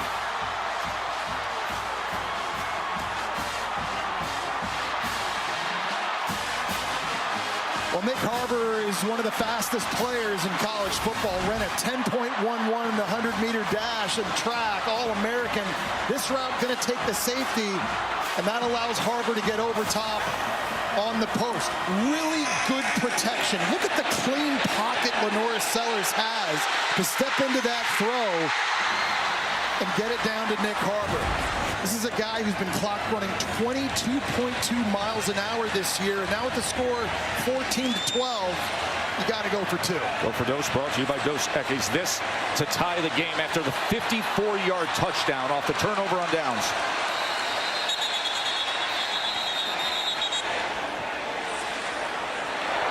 Timeout South Carolina. And It is their timeout first. is going to be used by South Carolina. Interesting sequence here as Alabama went for it on 4th down.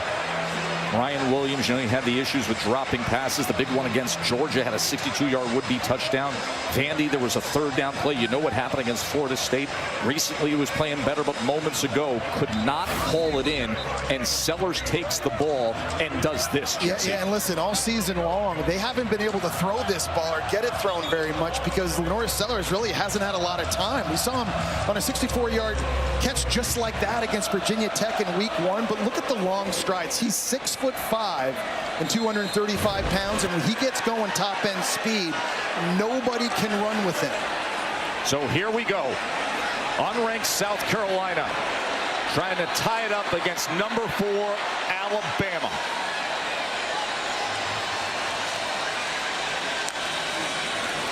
Sellers to the end zone, and it's incomplete.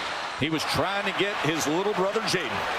It's a really small window he's throwing into. Bray Hubbard's closing in on one side, Keon Sapp closing in on the other, and little brother Jaden is only 5'11". He tried to stretch out as far as he could. This is just going to be right in the middle in the back of the end zone. These windows close quickly just over the outstretched arm. There's just been a few throws in this game. Lenore Sellers has barely been off. That's certainly one he wished he had back. And Shane Beamer, we saw him on tape when they had to call a timeout. When they were first lined up to go for a 2-point play, it's as if he knew they had a look that a play was going to work, and then because they had to call the timeout, they maybe had to change the play, and another missed opportunity. Remember, he turned to Katie and said, listen, time of possession, they had those 2 scoring drives for field goals that took 14 and a half minutes, and then in 9 seconds they get the big strike when you have the big weapons with Nick Harbor with the blazing speed. It's just amazing what happens when your offensive line gives a quarterback with talent time. An opportunity to step in, deliver an accurate ball. You can take advantage of some of the skill they have outside at wide receiver, and that's an explosive play. We just haven't seen many of those from South Carolina this year. One of the frustrating things with Ryan Williams this year has just been the inconsistency. Earlier in this game, he makes an unbelievable catch here in a dig throw over the middle of the field. And then on the last play on offense, 4th down, not an easy catch by any stretch, but the ball is lobbed out there in a deep crossing route, and he can't come up with it. That now, the 7th drop of the season. He was so good in their last game against Tennessee. You started to kind of believe, okay, he's turning the corner, he's being consistent, drops have plagued him. In his first 2 years here at Alabama, he's so talented, but just has to become more consistent catching the football. Offensive coordinator Ryan Grubb told us the other day, hey, he made 3 catches last week, as good as I've ever seen him make, and then you come back with that moments ago. Here's Daniel Hill, and now he's tackled against this fired-up South Carolina defense. That's Barrett. Katie. Yeah, Tess, well, Ryan Grubb said he thinks there's 2 things. He thinks Ryan Williams is always ahead of the catch, meaning he's thinking about the next thing. So there's certainly a concentration issue he thinks there that they're continuing to work on. And then he said there's this piece of strength where he doesn't trust his hands, and there's something where we've got to continue to develop his ability to catch the ball. So those are 2 things that they continue to work with him as the season progresses, guys. Yeah, Katie, they've looked at his contact lenses, whether it's a daytime thing, a nighttime thing. They showed him film of Jalen Polk at Washington. Ryan Grubb has to try to help him out. After the tackle for Ross, the quick strike, and that's incomplete. As Edwards couldn't hold on. Defensively, Williams was there. He almost had another chance at an interception. Yeah, good physical play that time, and a clean play by Peyton Williams. Back in the day, this is going to be a blow-up kill shot over the middle of the field, but he was able to control himself and dislodge this football. He dropped an interception the last play out. Good clean hit on a bigger tight end. Now forces 3rd down, and Joe, Dylan Stewart now, number 6, with this crowd noise coming off the edge. Alabama's lined up a tight end to help out their right tackle, Michael Carroll. Let's watch for Stewart in a spot like this.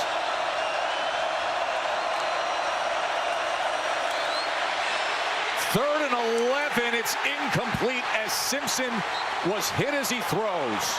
Well, that time the entire Alabama offensive line knew where he was, and they were all trying to slide his way. They slid 4 different people out to block Stewart, but he twisted inside, and he beat them all. Everybody's going this way. Stewart beats them to the inside. Really nice play call up front that time by Clayton White. The hit forces the errant throw, and that is a big-time shot Ty Simpson takes right in the gut. No return man back for South Carolina. They're coming after it as Dowd gets it away. And that punt dribbles inside the 20-yard line towards the 15. Certain kind of energy in the air here at Williams-Brice Stadium. The defense is coming after Ty Simpson. The 3rd 3 and out for Bama. South Carolina's got the ball, only trailing by 2.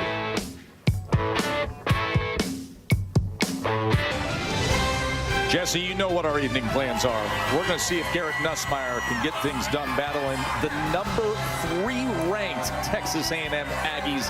That is tonight right here on ABC as he makes his arrival. Well, this thing got off to a bit of a shaky start for South Carolina on a pick 6 that Rasul Faison needed to catch. Jones ends up taking it in, and then a big throw at the end of the first half. Josh Cuevas from Ty Simpson, but on the last drive, after a drop pass by Ryan Williams, the very first play, they go deep to Nick Harbor on the post to get the score. Missed the 2-point conversion, but they're playing with confidence. Sellers sprinting to the right, and that was tipped as he tried to get it. It was Justin Jefferson that got his hands on that play that time. And you're just seeing again from Mike Shula, he's trying everything here to help out this offensive line. It's max protection on the post throw to Nick Harbor, and that time moving the pocket, trying to make it easy for his quarterback. This has been the struggle all year long offensively, is just trying to find ways to bring this passing attack alive.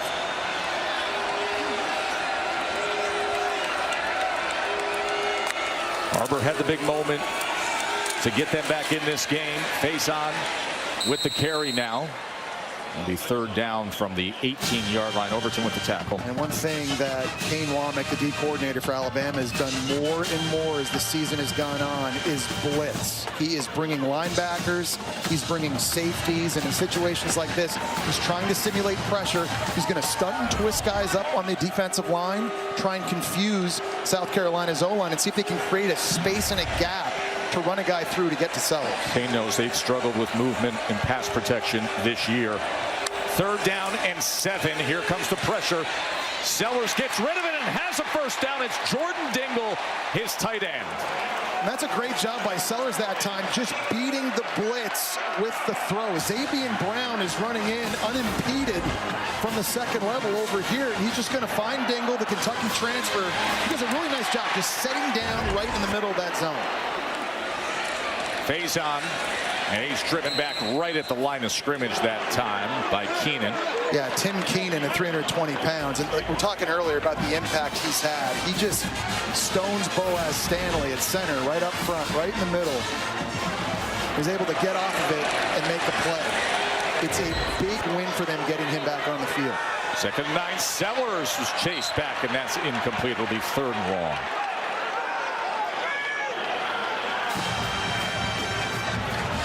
Third down, and this has been the issue, 3rd and longs. All year, 33% on 3rd down. And the average to go distance is 3rd and 9. They've just been living in this situation way too much. Penalty flag down at the 31-yard line.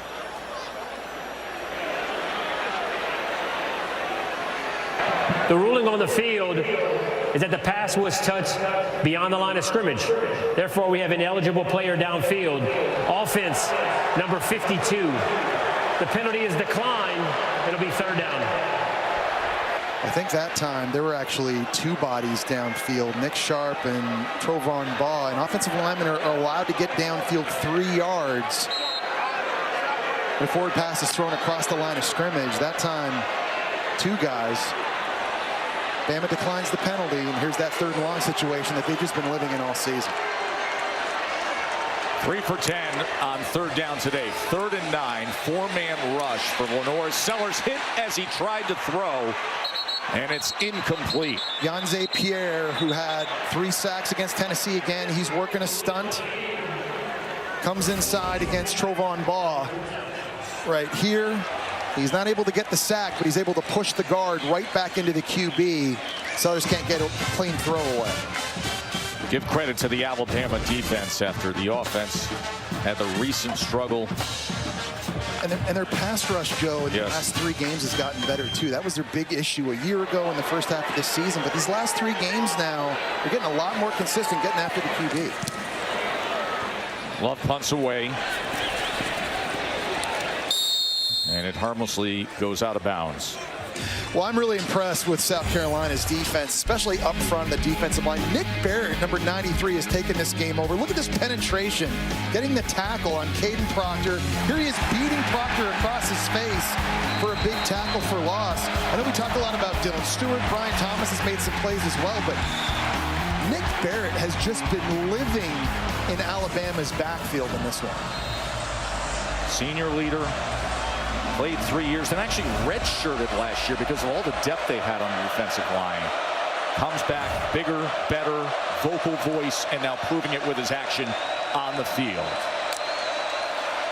Ty Simpson on first down, gets the ball out quickly and does so to Ryan Williams. You know, I always love that when quarterbacks go right back to a guy after he's dropped a pass. And not that you're worried about Ryan Williams' confidence. I'm sure he's supremely confident, but you just want to get the good mojo back, right? So just throw him a quick stick route, get a couple of yards.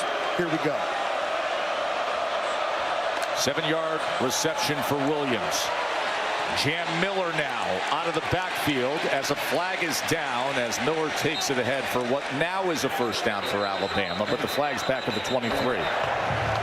Personal foul, hands to the face, offense, number 64. The penalty will be enforced half the distance to the goal from the previous spot, remains second down. Michael Carroll, a true freshman who just gets his right hand right into the face mask of Dylan Stewart. And this true freshman, big time recruit. The #1 guard prospect coming out of high school. But you're out on an island against one of the best pure pass rushers, not just in the SEC, but in college football.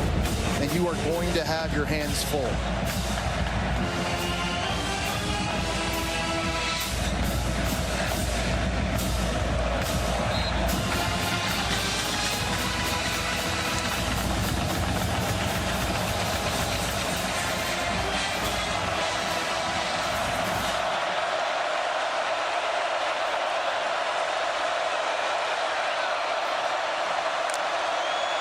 Second and 18. Simpson sets up the screen. Jan Miller is taken down by Sean Murphy. All right, now you got third down again. You've got to come up with a plan for Dylan Stewart of South Carolina. He got the big hit on Ty Simpson the last time. The line slid to him. He stunted inside. They've got a running back now lined up over to his side as well to help out. Just a plan to deal with this guy right here. Stewart's a problem, especially on 3rd and 11. Simpson with time drives it downfield, but he overthrows Bernard. I'll tell you what, if that was an accurate throw, Jeremy Bernard is going to score. There was nobody back there, and that is a throw that Ty Simpson almost never misses.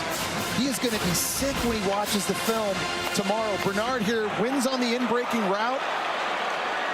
If he catches that, he is up the boundary, and that is going to be 6 Alabama. 4th Bama 3 and out. 2nd in a row. Blake Dowd onto punt. Swain is the dangerous return man, but he lets it bounce, and it settles in near the 25-yard line on the sideline. A little extra push at the end of that punt. Some second half struggles for Ty Simpson. As you get the sense they're starting to believe here at Williams-Brice. Upset hunting in Columbia.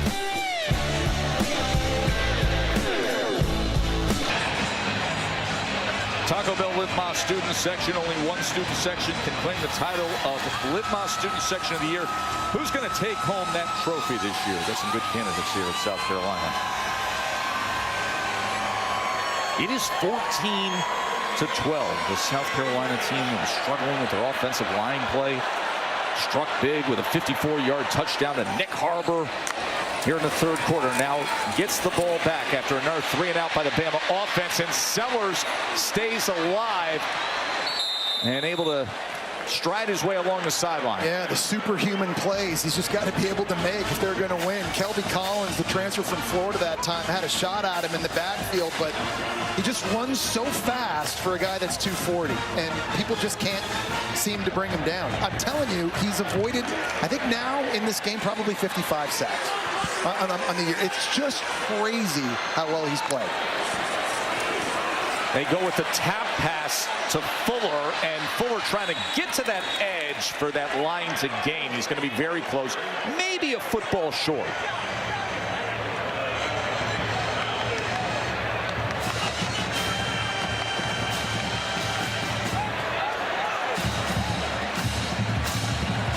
Shane Beamer, he knows what it takes to have days like this. 3 top 10 wins under Beamer. They're saying it's a first down. They moved the sticks. They did. By the way, those 3 top 10 wins that he's had against top 10 opponents, they all came when South Carolina was unranked, as they are, of course, today at 3-4. Sellers gonna try to run it straight ahead. He's wrapped up by Jefferson. Well, it's true. Listen, when there were divisions in the SEC, it was hard for South Carolina to win in the East. Now you take the divisions away, you've got to play Bama and LSU and Oklahoma, Ole Miss. I mean, it's just ridiculous what they're having to go through. But in these big games, under Beamer, they played well. 2nd and 8. This is where he's so dangerous. Sellers slides down after picking up good yardage. And South Carolina, here they are, past midfield. Late third quarter, only trailing by 2. Well, Alabama just gets out of their rush lanes. They're trying to bring pressure out here. There's nobody up the middle of the field for Sellers, and this is just way too easy of a decision for him to just tuck it and go. 17-yard run by Lenora Sellers. And now he gets it to little brother Jaden, who slithers ahead and dives inside the 40. Yeah, nice job there by Dre Jacobs and the tight end Brady Hunt, getting out in front on the perimeter and getting some blocks. Going to the quick game now, spitting the football out to the outside and letting some of your speed go to work. 7-yard reception. Sellers with a man coming straight at him. And it's incomplete as Xavier Mincy was like a heat-seeking missile. And they do a good job disguising it because he comes from depth. He's not creeping up too quickly at the line of scrimmage, just relying on that speed to get there. And that's all Sellers could do just to get it out. See Sean Elliott, the offensive line coach, upset his guys didn't pick that one up. But here's the good news, though. A couple times on this drive, 3rd down and manageable. They haven't seen a lot of that this season. It just makes it so much easier on the play caller, Mike Shula, and, of course, on Lenora Sellers. Let's see how they get about it with 3rd and 3.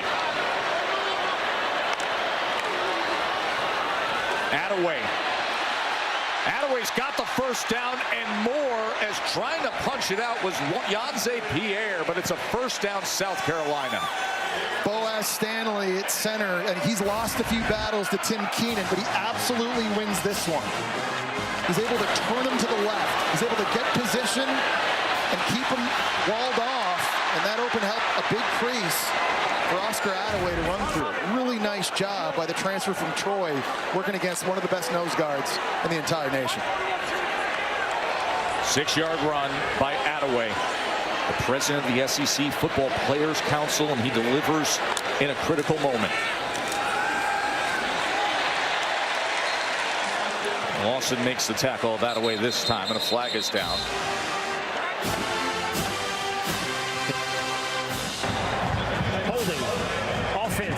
Number 50, 10-yard penalty from the previous spot. First down. Just when we were praising him, Jesse. Boaz Stanley again, after that big block that time, he had LT Overton just running a stunt right into his face, and they called that for holding. And Joe, honestly, going back and watching it in the replay here up in the booth, I'm not so sure that was. They've all of a sudden found some success here running the football right into the teeth of Alabama's defense, but the penalty now obviously sets them back 1st and 20.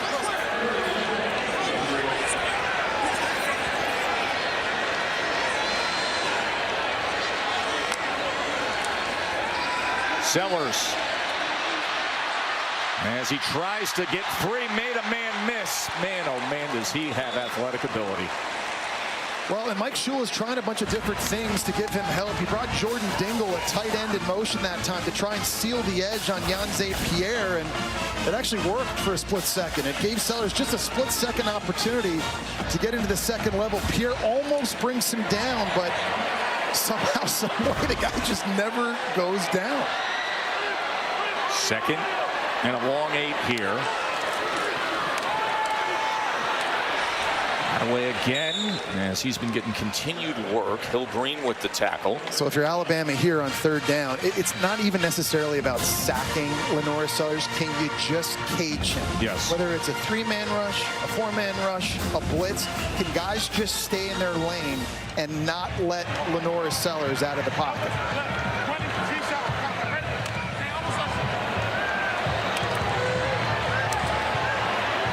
Third down and 6.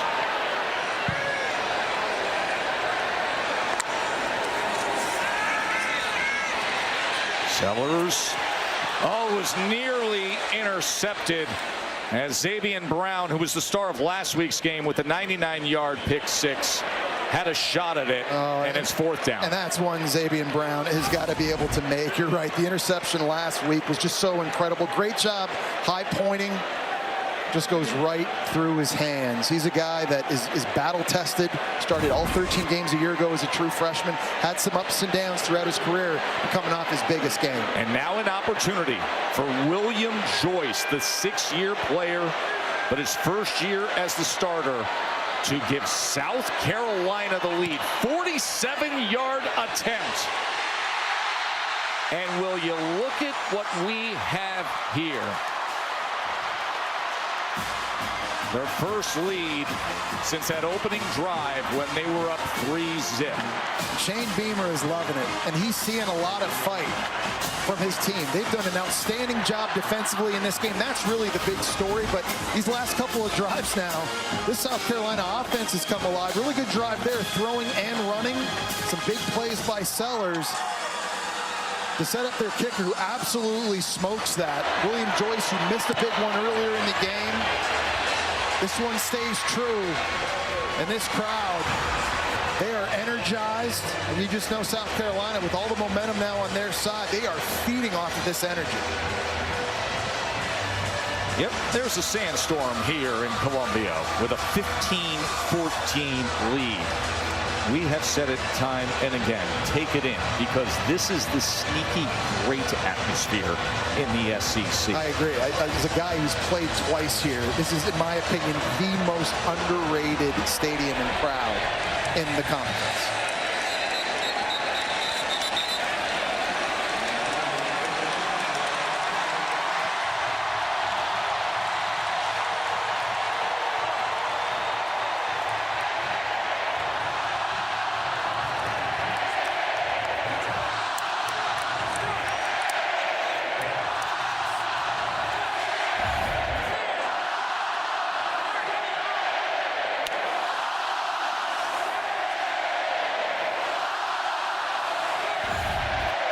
If you're sitting back in some part of the country where you say, you know what, a bucket list is an SEC game with it all on the line, that's what it sounds like. That's what it looks like. Jan Miller is tackled for a loss, and yet it just got louder thanks to Monkel Goodwine. You know, Tess Jesse, Alabama offensive line coach Chris Kapilovic just told his group between series, we need to run off the ball, not side to side. Go beat them into the gaps. They need more from this group up front. That's a good point, Katie. Right now, South Carolina is slanting the gaps, and they're winning. 5 tackles for loss. And now to the outside, he connects with Ryan Williams, does Simpson. I just want to remind people, I know Bama has 14 points. Their offense has only scored 7, though. That's how well this defense has been playing all game long. Clayton's White's unit is flying around. Tremendous defensive coordinators, Clayton White for South Carolina, and now his defense can get off the field again. It's a 3rd and 7. Simpson wants a whole lot more than 7, and it's incomplete. He was looking for Bernard, and Swain had coverage. Bakari Swain has made a couple of huge plays in this one. The sack, fumble, and this time Jeremy Bernard got behind him, but Swain, who's taken 3 punts to the house this year, has great catch-up speed. And I looked at this one, when this ball was thrown, I'm thinking, oh, this is a touchdown Alabama. Swain's able to catch up. The ball a bit underthrown. A little bit of contact, but the referees have been letting them go on both sides of the field, and it's a consistent call. Dow punting away.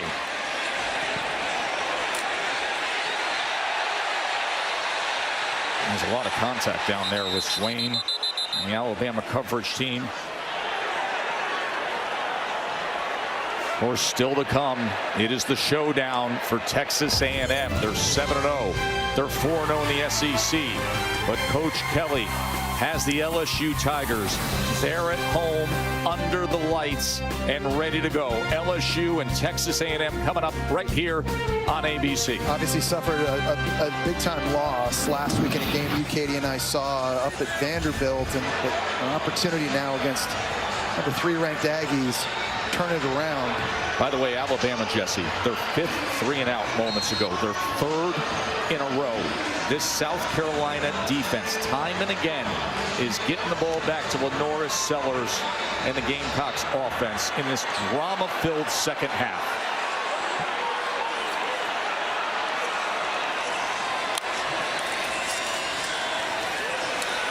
Sellers, as he gets it out to the 21-yard line, tackled by Lawson. So this is how it's going to play out. The number 4 team in the country that's been on the hottest roll through ranked teams is going to start the 4th quarter on the road here at South Carolina, trailing. The SEC on ABC, presented by Burger King, returns after this message and a word from our ABC stations.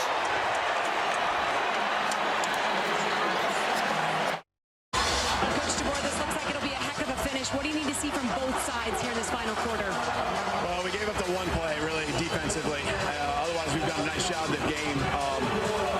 Offensively, we got to find a rhythm. We got to get into just throwing and catching it and doing a better job running the football because we're struggling there. Thank you. Thank you. Coach DeBoer is listening to the classic for an entire generation here at South Carolina.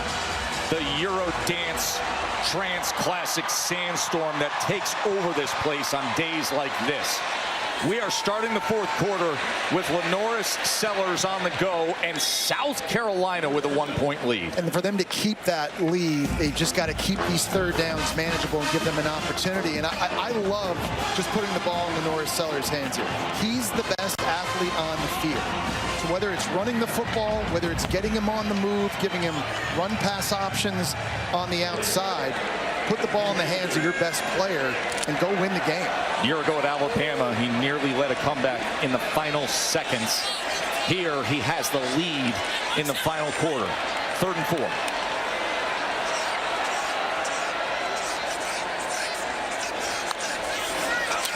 Sellers against a 4-man rush, checks down the face-on, who had a turnaround and then is tackled for a loss. It's another inaccurate throw. If that ball hits him in the chest, he has an opportunity to catch it and advance, maybe make a move and get the 1st down, but there's a lot of wild plays with Sellers, and we know that. Running and throwing, just been too many times, I think, in this game, off-location throws have cost them. And now punting way backed up, looking like Bama getting it back close to midfield. Mason Love on the punt away, as Cole Adams, the return man, already has his heels on the 40.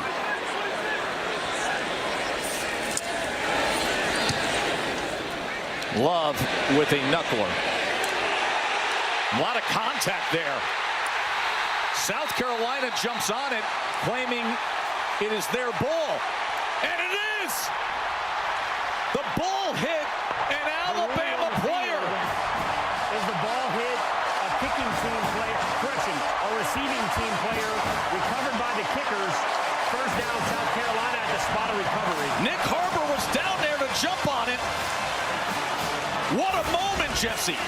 And I don't know if this hit Cole Adams or if it's number 3. I think that's Mbakwe, number 3, right there on the hit. It absolutely does hit him. And South Carolina able to jump on this. A huge break here for the Gamecocks. So all of a sudden, South Carolina, after the turnover, it hit the backup receiver, special teamer, Jalen Mbakwe, and South Carolina takes possession at the Alabama 30.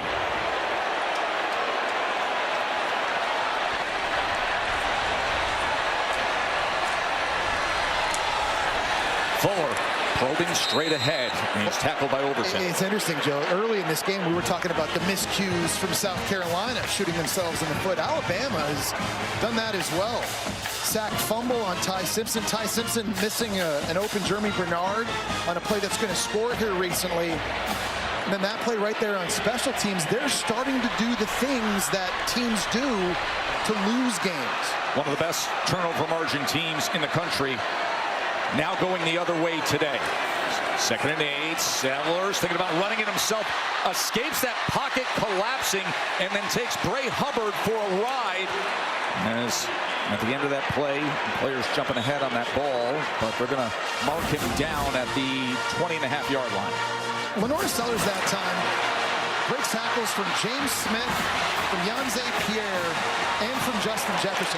3 guys on Alabama had an opportunity and a crack at number 16, and still somehow is able to get north. Big James Smith, that defensive line, they've got to deal with a very fiery Lenora Sellers, looking for a massive upset here. 3rd and 1.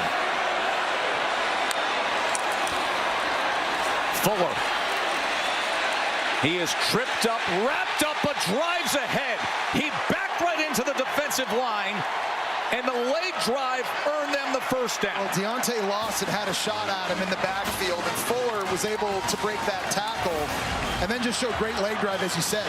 There's the missed tackle right there by Lawson. Puts his arm down, stays on his feet somehow, fights through Smith, fights through Hubbard, Dijon Lee, everybody to get that first. And Shane Beamer, man, this has been an emotional roller coaster for South Carolina's head coach all game long, but on a high there. South Carolina hasn't beaten a top 4 team since 2019. Sellers pitches to Fuller. Fuller, as he spins ahead near the 10-yard line, tackled by Sav. They've had red zone issues all season. They've had red zone issues in this game, but how big would it be for them to score a touchdown after getting the turnover on special teams and capitalizing? We talk about seizing and controlling the momentum, and there's been a shift here lately. This is a massive opportunity for South Carolina. As that clock ticks down to under 11 minutes, and unranked South Carolina been struggling in recent weeks, but with Lenora Sellers, one of the most athletic, dynamic players in the country, trying to lead the way here in the 4th quarter. As Fuller will depend on the mark here, as he's just inside the 10-yard line. I mean, they're putting their bodies on the line now. I mean, this thing has become a physical slugfest. Fuller leaves his feet and gets absolutely tattooed by Deontay Lawson and Yanze Pierre. But in games like this, you just all hands on deck. You got to do what you got to do, and this very well may come down to which team is the most physical and can control the line of scrimmage here late.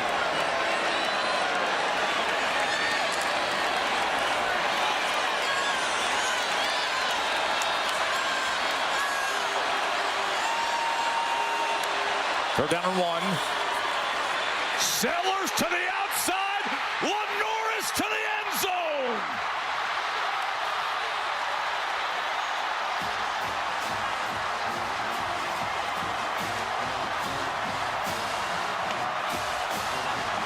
Put the ball in Lenora Sellers' hands.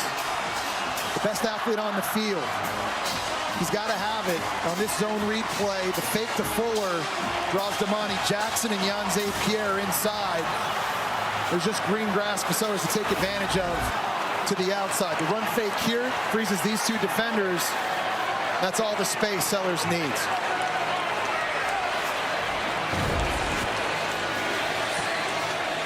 And Joyce makes it an 8-point lead. South Carolina has outscored Alabama 16-zip this half. Special teams playing a role. It hit Mbakwe. Harbor jumped on him. Remember, he had the 54-yard touchdown. And then big man on campus, 10-yard touchdown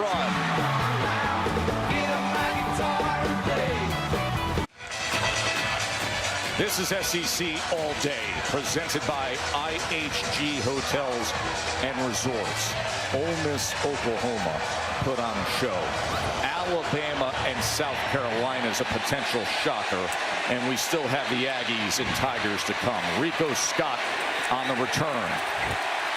You think they're fired up? You think they're hungry? Everybody's getting to the ball for South Carolina. Yeah, they've been galvanized by this crowd. And we look at the recap here for South Carolina, the big play by Nick Harbor in the end zone early in the second half. Really nice field goal kick here by Joyce. Puts another 3 on the board. And then Nick Harbor, obviously, who had the touchdown catch, is able to recover this fumble the last drive out on the muff. Then Lenora Sellers finishes it off. You know, football really is a game of emotion, but it's also a game of momentum. And in the second half, it's totally swung South Carolina's way. It really has. And Jam Miller is looking to fix that here as the hard run straight ahead. And they finally blow the whistle with the 23-yard line being gained. Well, you're down 1 possession if you're Alabama, which means you don't have to abandon the running game. You can see South Carolina has possessed the football. They've owned it. 7 first downs. For Bama, not having a lot of success running the football up to this point, but it's critical here late in the game, just down 8 points, that you're able to have balance.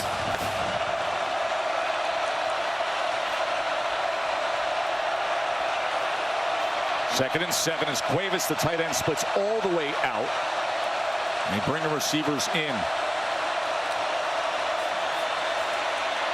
Simpson has to step up, launches downfield. Oh, and it's batted away at the last possible moment by Jalen Kilgore, or else Jeremy Bernard may have been strutting across the goal line. And Jalen Kilgore got beat across his face on a post with the recovery speed and able to tip this thing away. This is an unbelievably athletic play. Watch him climb the ladder and knock that down. Or you're absolutely right, Joe. That's going to be a walk-in score for Alabama. A game of inches. 3rd down and 7.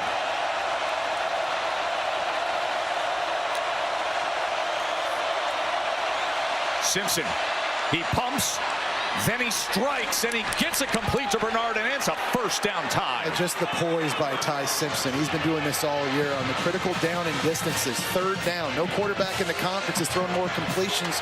They're throwing for more yards, and the first window not open that time, waiting for Bernard to break 3, just keeps his cool in the pocket and delivers a strike.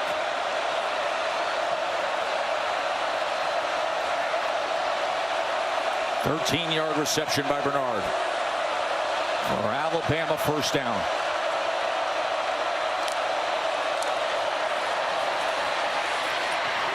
Miller straight ahead as he makes it out to the 43-yard line. They need Jam Miller. He's I think their best combination of big and fast at 5'10", 220 pounds. When he sees a crease, he can explode. And they've had a couple good runs here early on this drive. They've got to keep that going.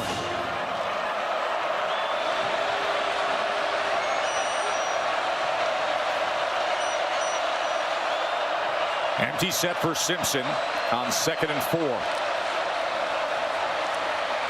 Quickly turns to the slant, and it's incomplete as Bernard could not hold on, and Swain was there defensively. Well, and that's the first drop of the season for Jeremy Bernard. The drops by Ryan Williams, very well documented. Good slant route. It's a good throw, good decision. It's usually a play Jeremy Bernard makes. Now Ty Simpson has had to deal with some hostile environments this year. On the road at Georgia, on the road at Missouri. I don't know if any of them has been as loud as this. Take it in.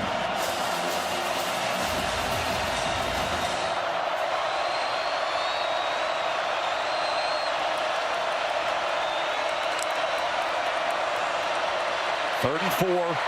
Shallow cross to its tight end, and he's got it. Josh Cuevas, who had the touchdown on 4th down earlier. Remember, the one offensive touchdown.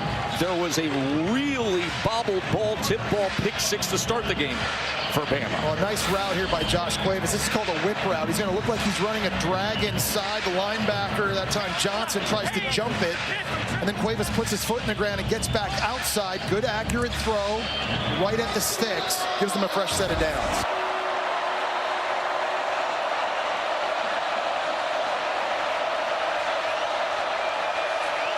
Coming up on 7 minutes to play.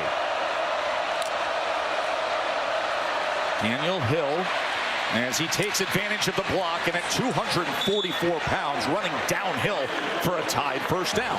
I want you to see the center, Parker Brailsford, and his athleticism on this last play. He's pulling to get to the outside. He was able to get a kick-out block. It really helped spring that thing free. 11-yard run by Hill. That is the longest run of the game. The clock ticks down, and Bama tries to tie this game. Here's Ryan Williams in space, a stiff arm, and then an extra effort by Ryan Williams, and that will be a first down. Well done by Williams. Well, we talked about him being the most explosive player in this offense. It's just a little bubble, and you got a tight end out in front blocking, just putting him one-on-one with DQ Smith. And I think the superpower of Ryan Williams is just how sudden he is. He's so explosive. When he has the ball in his hands, everybody holds their breath. He's one play away from taking it to the house. Give credit to the true freshman tight end Caleb Edwards for his effort downfield. 3 straight first downs now for Bama.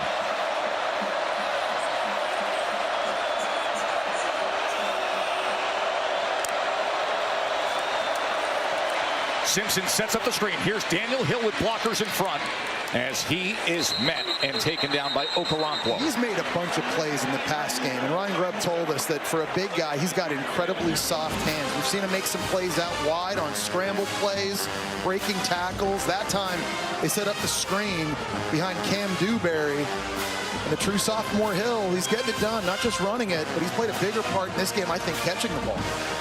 He's going to take a break as Jam Miller comes in. This will be the 10th play of this critical drive for Alabama to answer back after the turnover and a touchdown run by Sellers. And now 2nd and 5 for Ty Simpson.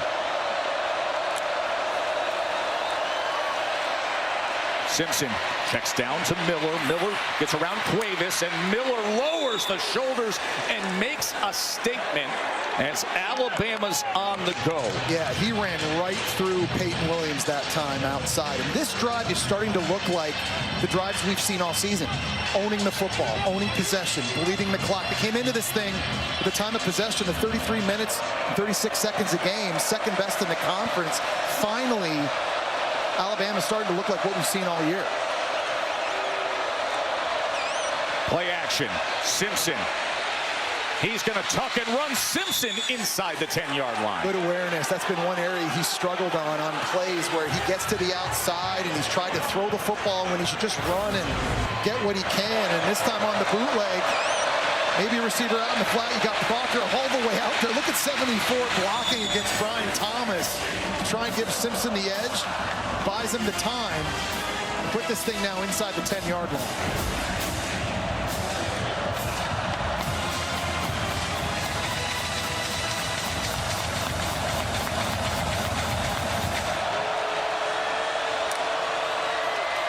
Simpson on 2nd and 3. Here's Miller out of the backfield.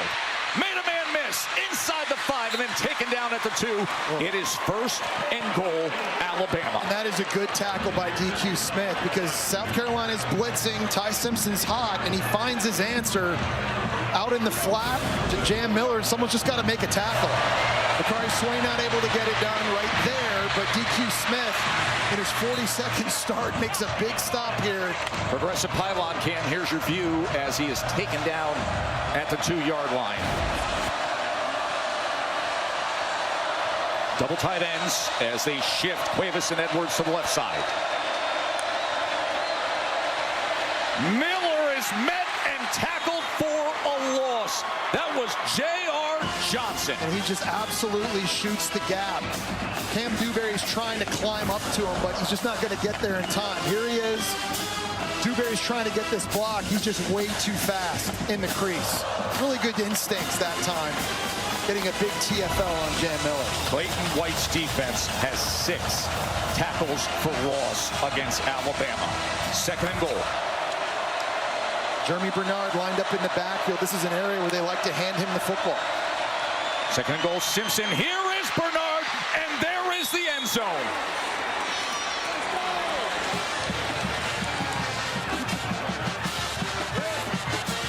Really nice play design here by the offensive coordinator, Ryan Grubb, and they put Jeremy Bernard in motion. They're just going to run him on a little flat route and try to clear everything out to the left side. Just doing this. He's going to wiggle here and come underneath for the score. And now Alabama will have their first two-point attempt conversion of the season, and it's to tie the game on the road at South Carolina. Can they do it? They shift Daniel Hill over. He takes the direct snap. It's a trick play to the end zone. Simpson's got it to Cuevas. Hill shifts over. Simpson gets it back. Cuevas hauls it in. 22-22. Deuces everywhere. We got drama. And they faked it to number 2 that time. Ryan Williams in the slot coming around. Everyone's thinking this is going to be a reverse to him. And it was Ty Simpson that holds on to it. He's coming this way. Cuevas just works his way into the flat. It's a really good play design on a two-point attempt, and we are all knotted up in Columbia. Do not go anywhere. Mike the Tiger is ready to roar down there in Baton Rouge. Remember, the undefeated Texas A&M Aggies still to come right here on ABC against LSU. The Aflac trivia question: which program has the most home wins at night in the last 20 seasons? The Death Valley is a tough place to go. I know that. We lost there as the #1 team in the country back in 1997 at night. Not fun. Good Hands Play is brought to you by Allstate. Well, going back to Lenora Sellers here, avoiding sacks. He's just been making those superhuman plays. Getting away from Deontay Lawson here, rolling out to his right. Kelby Collins can't bring him down. It hasn't so much been the big, long touchdown passes, even though he has the nice one to Nick Harbor. I think his best plays have been these ones. Avoiding the negative plays. That's something he's been doing really his entire career. But in this game specifically, I think that's been the difference for Lenora Sellers. Offside was called on the kicking team there, Alabama. So it'll be South Carolina's ball to start this drive at the 30-yard line. Of course, the 2-minute timeout is coming up. South Carolina still has 2 timeouts. Tied up 22 apiece. Fuller goes ahead and is stacked up by Big Tim Keenan.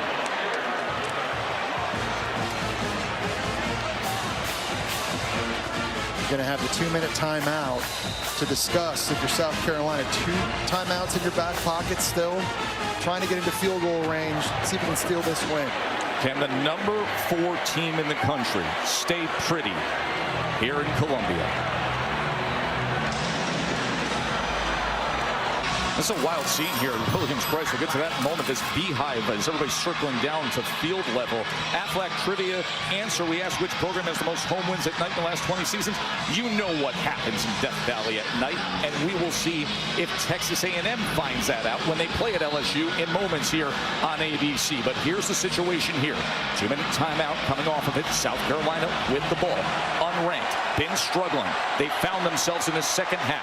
Alabama had a comeback down 8, a touchdown and a 2-point conversion. 2nd and 9, Lenora Sellers. Flag is down as he's chased and nearly tripped up by Overton, but goes downfield and it's incomplete, looking for Hunt.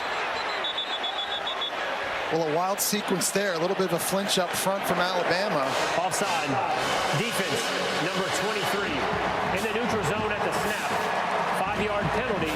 Remains 2nd down. Lenora Sellers obviously knew he had a free play that time on James Smith. Now, if you're South Carolina, to get into field goal range for William Joyce, his season long is 49 yards against South Carolina State, which means you have to get somewhere close to the 32-yard line if you're Lenora Sellers to give him a good opportunity. 2nd and 4. Work to the gun before that. Here is Sellers, and he's wrapped up by Tim Keenan. Ball may have come out right at the end there. Now they're ruling him down, but you can see Alabama arguing for it. And it is! It is a turnover!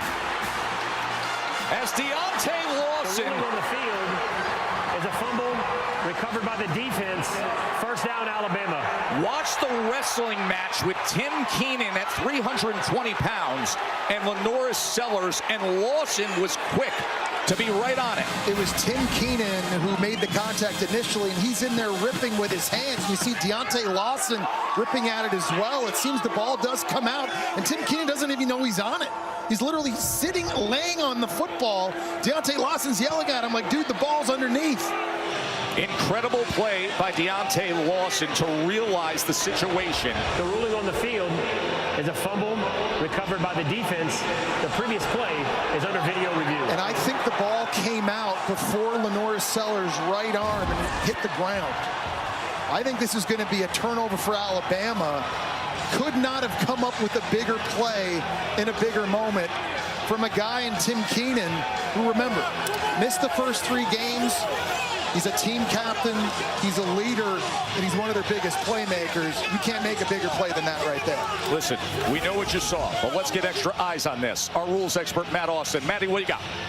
Yeah, Joe, I agree with Jesse. I think that the ball came out before a knee or elbow or anything hit, so I do think this call is going to be upheld, and it's going to be Alabama's ball. Now, as for Deontay Lawson, he sees Keenan wrestling with Sellers, trying to pull on it. He gets the extra arm in there. After video review, the ruling on the field is upheld.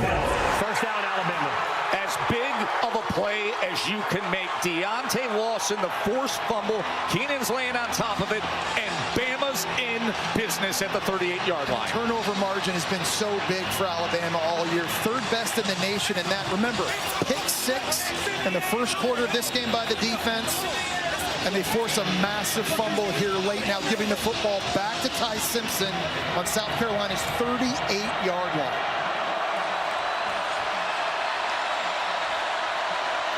Jam Miller motions back in. Minute 39 to play. Can number 4 Alabama get through this pressure cooker on the road? Jam Miller weaving his way through the South Carolina defense to the 31-yard line. And one thing that Ty Simpson and offensive coordinator Ryan Grubb and everybody on offense in the huddle have to be talking about is ball security. Everybody who has the ball, 2 hands on it. They are putting themselves in position to potentially kick a game-winning field goal. You cannot put the ball on the ground. There's Connor Talty, a redshirt sophomore from Chicago. Sat behind the Groza winner Nicholson a year ago. And now he could put himself in position to be a hero here. Simpson, as he gets it complete, and that's a big reception that time by Rico Scott. Well, and a lot of confidence in quarterback Ty Simpson here in this situation. There are a lot of offenses that would just hand it off, try to keep the football centered to help out the field goal kicker. But Alabama allowing their quarterback to throw it to put them in position. A timeout used by South Carolina. We'll take a quick break and see how this plays out when we return. Joe Tessitore, Jesse Palmer, Katie George back with you. This is what happened moments ago as Deontay Lawson was able to strip the ball away from Lenoris Sellers with 1:39 to play.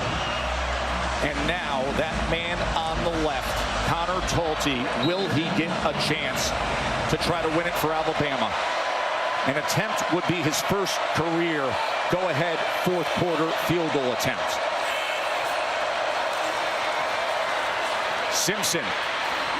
Here's Ryan Williams trying to spin free, but he is wrapped up and brought back by Swain. It's a great tackle that time in the open field, and Bama still needs some yards here. You were talking about Talty at kicker. He's 7 for 7 this year on field goals, 40 yards or less, but only 2 of 6, 41 yards or more. And where they're at right now, this would be about a 42-yarder. Percentages have not been good for him or Kalen DeBoer, so still some pressure, still some work to go here, I think, if you're Alabama. It is a lonely job of the final moments of preparation when it's just striking that ball into the net, taking a glance over at the field, looking at clock and situation and distance, and locking in. And that is the case for Connor Talty. Meanwhile, the scene here at Williams-Brice is wild because most of the students have packed in down low, hoping to celebrate a massive upset. And then the fumble happened. No timeouts remain for South Carolina. 46 seconds to play in regulation.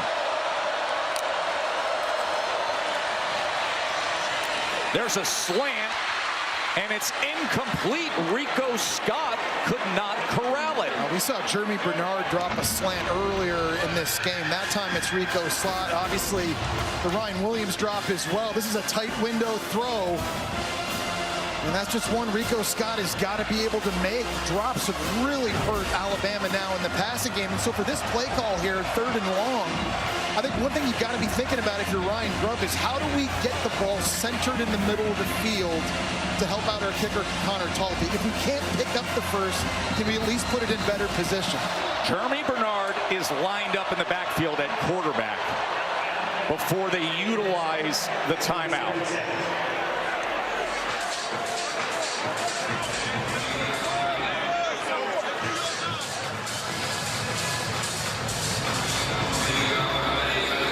What a wild, wild fourth quarter we've had after South Carolina rallied all the way back. And now you see Connor Talty, redshirt sophomore, kicker for Alabama, grabbed a hold of this job this year, but for the first time, a pressure kick.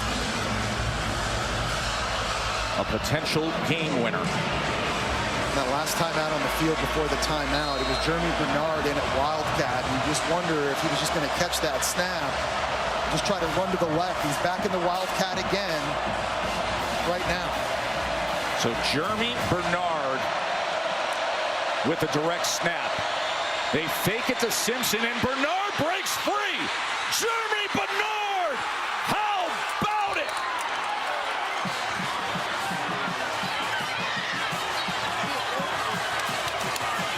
A 25-yard touchdown run by Jeremy Bernard. This is wild because he's going to fake the reverse to Ty Simpson. He gets out wide. He's one-on-one with DQ Smith.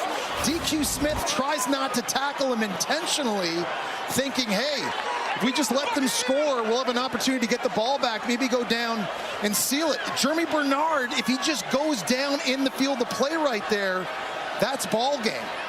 Let's look at his foot here. Does he stay in right? Oh, yeah. Yes. What balance, what body control from the Swiss Army knife of this offense, Jeremy Bernard. But you hear what I'm saying? Yes. If he just goes out of bounds, South Carolina has no more timeouts left. They're not going to get a chance to get the ball back, give a chip shot field goal to win. Now, the North Sellers may get one more chance. As Talty adds the extra point. 34 seconds remaining. No timeouts for South Carolina. Listen, it was choppy and it was a struggle offensively for most of this game for Alabama.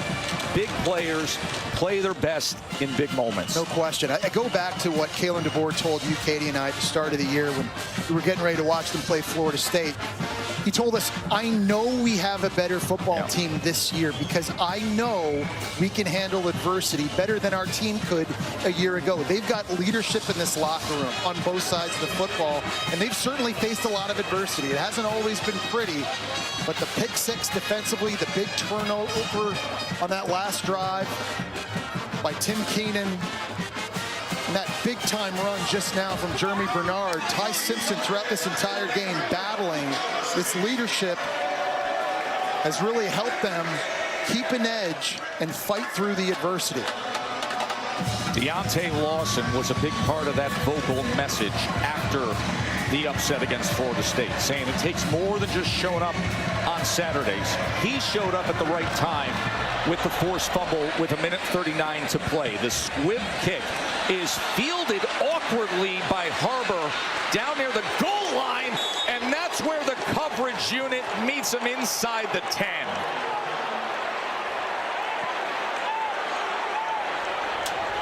Tough sledding now for the South Carolina offense. Fans know it. No timeouts left. Backed up.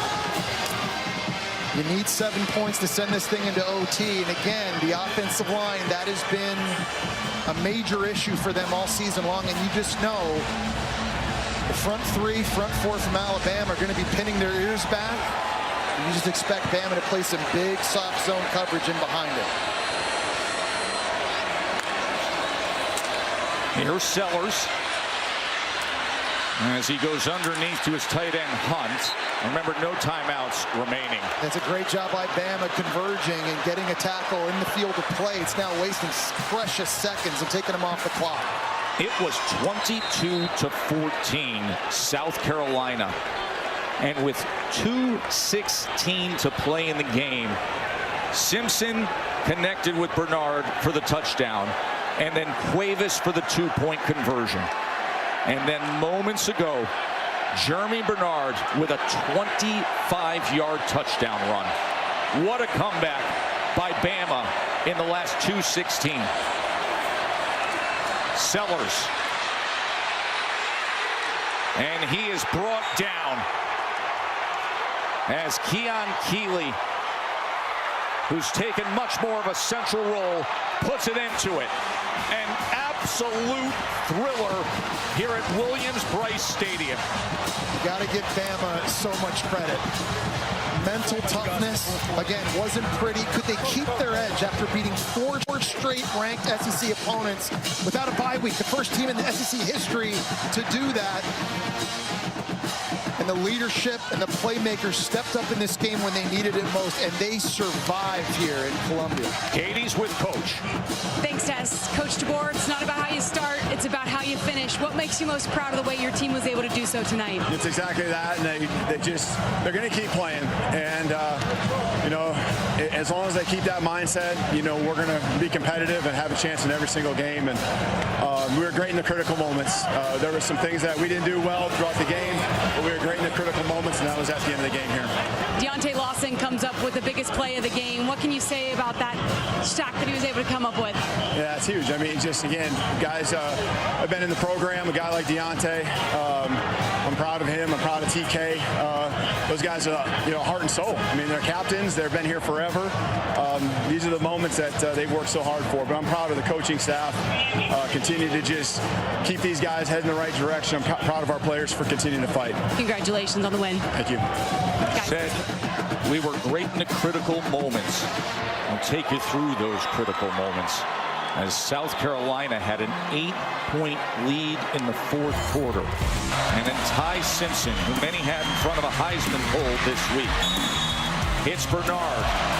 They had to have this for the 2-point conversion. Cuevas, that tied it up. There was the big turnover, and then the big run. And I think this is really good. Maybe something Bama needed as a team after making it through that gauntlet these last 4 games. Sometimes you just need a wake-up call and just a reminder that in this conference, in this league, nothing comes easy. No.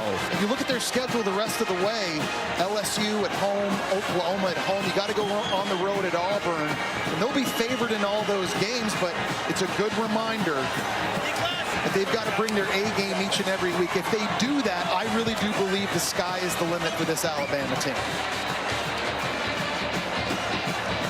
Bama moves themselves to 7-1. Number 4 survives on the road. For Katie and Jesse, I'm Joe Tessitore, inviting you to enjoy the rest of your night with Texas A&M and LSU. Bama did it. Big drama here in Columbia, South Carolina, as we send you back to our college football scoreboard studio with Kevin and Booger. Gentlemen, take it away.